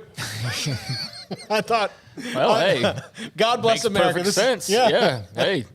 Sounds like a valid reason. Little 5-year-old girl in a princess dress. It's all how you grow up, right? Killing deer. Yeah, that's good. Thank you, Rick. God, it's great to hear from you again. And make sure you spread the word to anybody else who may not have caught up with where we were in the transition and stuff a few months ago. Try to pass it along as best you can, but the whole world was kind of dialed out at that time anyway. So, yeah, definitely spread the word that we are very much still around and doing our thing. Have a cheeseburger at the sale barn. In the premium section on Sic'em365, Media Bear, who was in the business for a long, long time. Weekly must listen if you get the chance. Highly entertaining, genuine, great stories. Love the guy. Got to say, I love listening to former defensive coordinator Phil Bennett's segment each week, so we appreciate that as well. When we come back, we'll wrap it up. Give you a heads up on all of the games of who's left in Central Texas. You have some collision courses, including some happening this week. Rematches as well. We'll have that and more. Can I make an apology real quick? When I was doing my recap earlier, there was one team I should have mentioned. I didn't mention them. Bosqueville. Should have mentioned Bosqueville getting a win and moving on along as well from Central Texas. They won. They did. They moved on with a huge win, and they maybe a pending rematch next week with Crawford, but they've got their hands full with Lindsay. Bosqueville does this week. This is SicEm365 Radio. Waco Custom Marketplace. I talked to Brian Bauer by text message over the weekend. Thanksgiving coming up on Thursday. They're pretty much nuked when it comes to all of the various turkeys available. But mini pit hams and half spiral hams available right now at great prices at Waco Custom Marketplace. Waco Custom Marketplace, 425 Lake Air Drive. They're good for any kind of grocery shopping, any kind of whatever you need in the butcher shop or bakery. Fresh baked bread and kolaches every morning. Waco Custom Marketplace for this Thanksgiving week. Mini pit hams and half spiral hams. And also this is what Brian's told me. A lot of people are doing smaller gatherings, and steaks this year for Thanksgiving are more of an option than perhaps before, including the rib roast. Yeah, you're talking about the rib roast that's absolutely delicious, whether you want one that's 2 pounds, 4 pounds, 8 pounds for 5 people or 10 people. So that's an option in case you're just not quite set up for the turkey on Thanksgiving Day. And some people are, some people aren't. You maybe want to do that and much more. So the rib roasts are available. Delicious, tasty rib roast, ribeye steaks, all in one roast at Waco Custom Marketplace. You can go online, wacocustommarketplace.com or 425 Lake Air Drive in Waco. At Baylor University, students find their place to shine. They're faithful friends and inspirational leaders. They're championship teammates and independent thinkers. They're on the cutting edge of high tech and in the halls of history. If you want to make the world a brighter place, you can. And if you want to shine in your own way, you can. The spark you need is already inside you.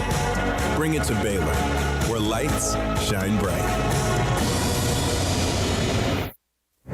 Stepping into a new pair of boots is great, but stepping into the boots of a U.S. Army officer can also add confidence and leadership skills to your son or daughter's career path. There are more than 150 occupational specialties to help them find the best fit for their future.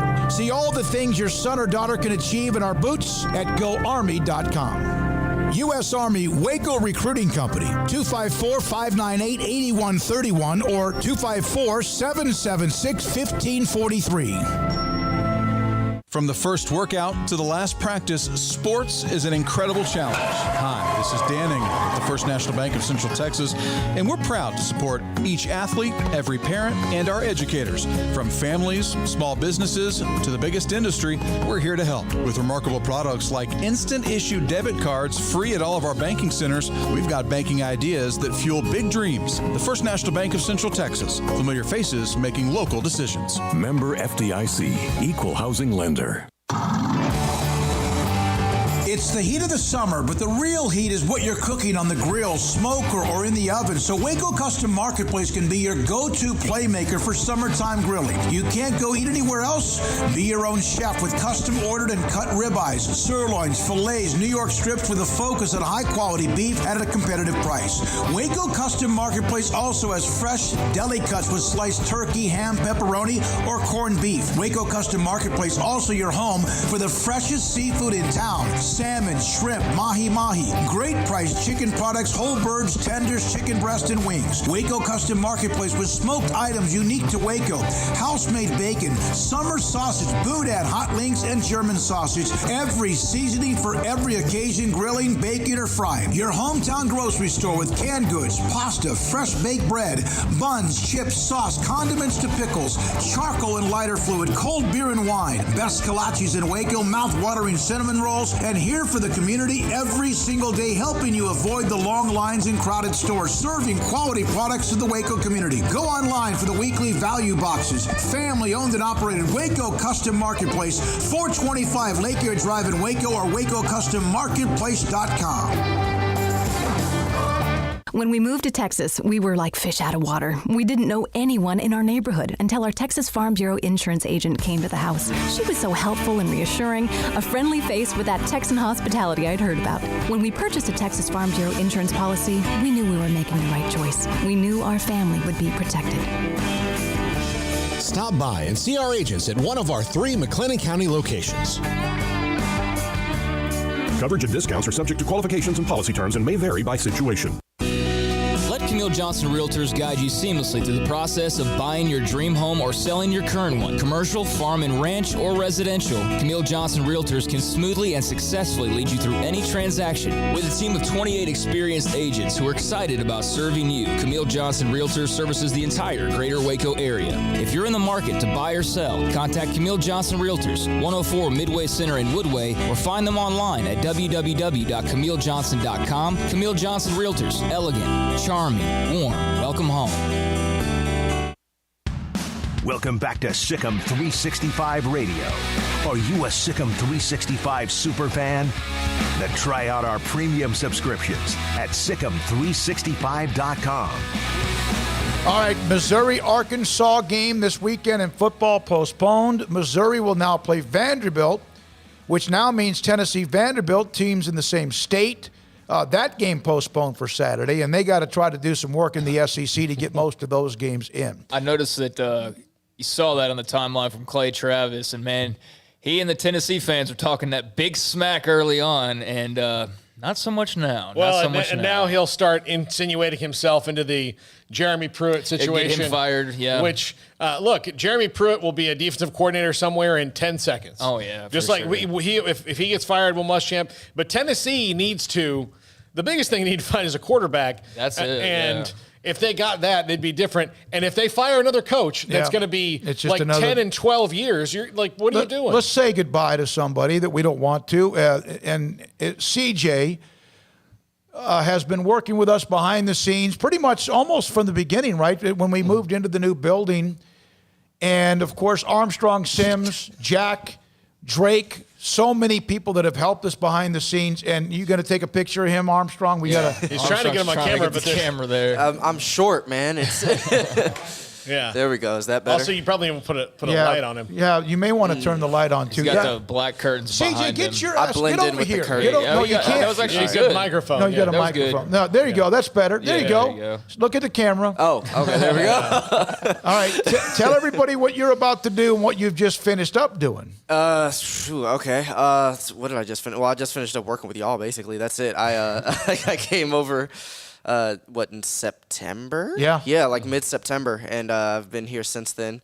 It's a fun internship. If I wasn't so far away, I would be back as soon as the next semester started, but I go to Mary Hardin Baylor up in Belton, Texas, which is like 45 minutes away, and I have to do 2 other internships next semester, so I would not be able to do teacher? Who do I need to call? The professor. We'll take care of that. We have some clout. I just gave him his grades. I saw that. Exactly. I did, all Fs. Yeah. I completely failed. Yeah. He's a resident Washington Football Club fan like I am. sir. We're both not very smart, but we've had fun. The combination of the youth that are behind the scenes that we don't ever see enough of, and Jack, who's running the mothership tomorrow, flying solo. Armstrong's going to be out for 4 or 5 days. And then Drake, of course, is also heavily involved with what we do. I mean, it's amazing. It's incredible who we have. Jack's not going to sleep tonight.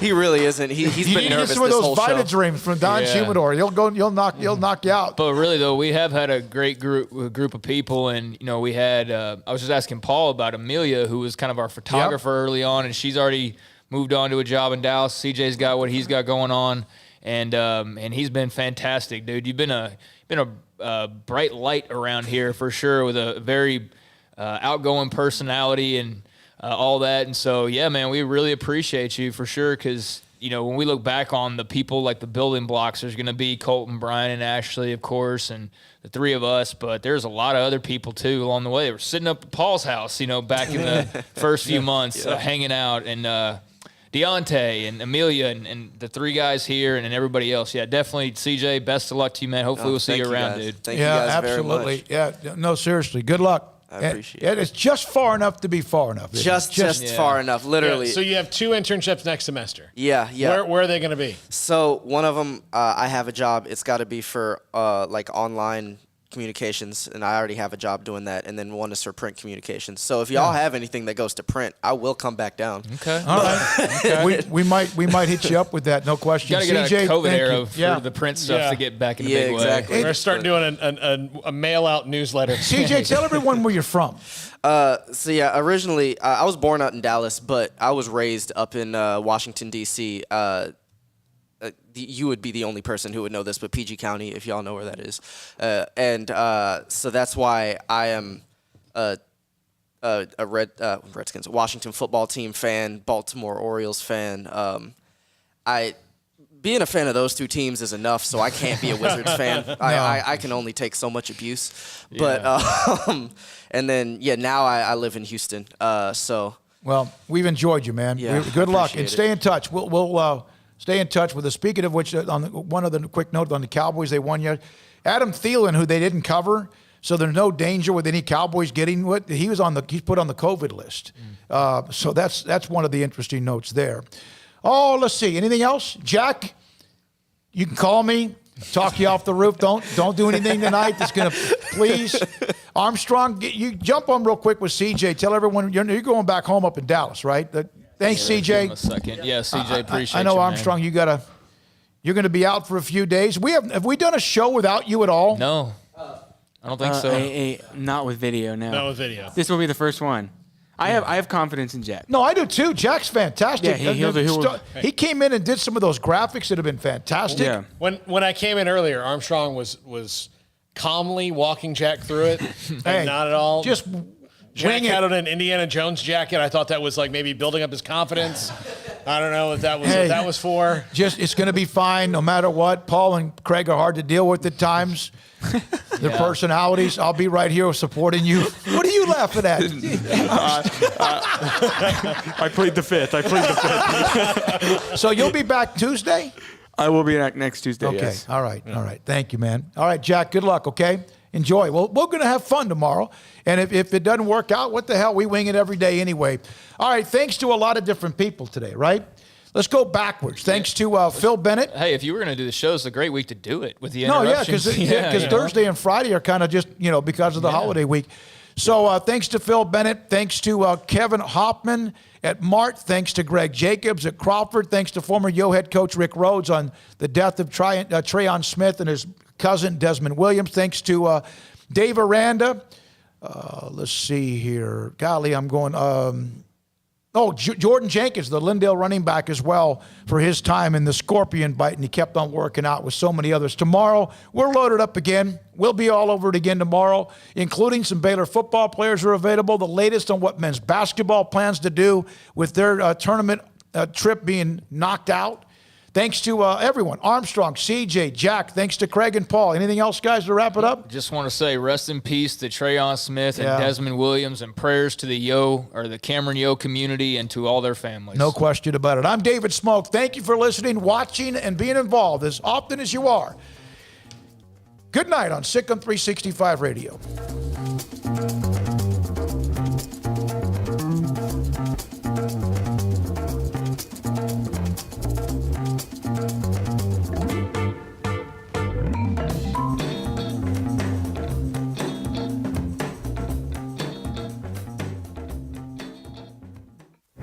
Stepping into the boots of a U.S. Army officer can add confidence and leadership skills to your son or daughter's career path. See all the things they can achieve in our boots at GoArmy.com. U.S. Army Waco Recruiting Company, 254-598-8131 or 254-776-1543. Ideal MRI is a small family business right here in Central Texas. We're open to support you while lowering the cost of healthcare bills. When you need an MRI, ask your doctor for an Ideal MRI. Visit us at idealmri.com or call us at 833-IDEAL-MRI. How did Edward Jones become one of the biggest financial service companies in the world? by not acting that way. Financial strategies, one-on-one advice, it's a big difference, and that's why Brad Wilson, your Edward Jones financial advisor, makes sense of investing. Experience the difference for yourself. Brad Wilson, 250 Sharon Drive in Woodway, 254-776-4337. Edward Jones, member SIPC. A group of over 30 physicians in Central Texas became frustrated seeing patients fail at losing weight themselves. They opened Muscle-Wise Nutrition. We've seen too many patients suffer from complications of obesity. Patients who have tried countless do-it-yourself diets, which often results in 25% of the weight they lose coming from muscle breakdown and muscle loss. We needed another approach, so we opened Muscle-Wise Nutrition. This is a coach-managed diet program to lose substantial weight, targeting fat while sparing muscle. Dieters are seen weekly by a coach who performs detailed body composition analysis. Please email us at Sic'em365 at MuscleWiseNutrition.com, and one of our coaches will contact you promptly to get you set up for our free educational seminars. Lose weight by losing fat and sparing muscle. Start MuscleWise today. Contact us at Sic'em365 at MuscleWiseNutrition.com.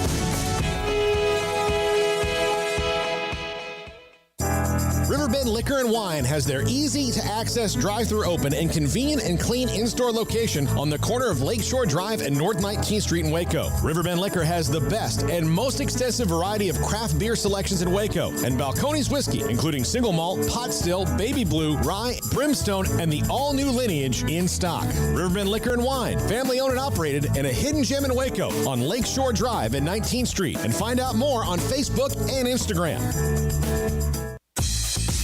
Southwest Sports Medicine and Orthopedics, the team physician of Baylor Athletics. Our doctors specialize in the diagnosis and treatment of any and all sports-related injuries, celebrating over a decade of service in Central Texas. Our doctors are equipped to handle a wide range of issues, whether it's your foot or ankle, orthopedic spine care, your hand or wrist, knee and shoulder pain, or if you're in need of our arthritis or total joint clinic. Come see us at the new Baylor Scott and White Ted and Sue Getterman Sports and Orthopedic Center. Trust the doctors at Baylor Trust, Southwest Sports Medicine and Orthopedics. Our goal is to get you back in the game.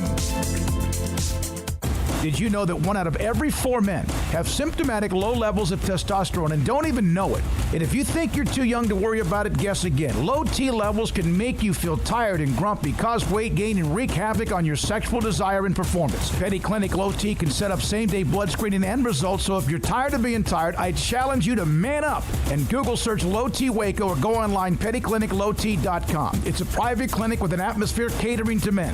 Affordable, only $150 a month, includes lab work, office consultation, testosterone injections, follow-up visits compared to $395 a month in Dallas or Austin, and you don't have to fight the traffic. Petty Clinic Low T as board-certified physician consultations will provide the best form of brand-strength testosterone available. Contact Petty Clinic Low T today, just off Highway 84 and Old Hewitt Drive in Woodway. Petty Clinic Low T, helping men become the high-performance men they deserve to be. PettyClinicLowT.com or Google search Low T Waco.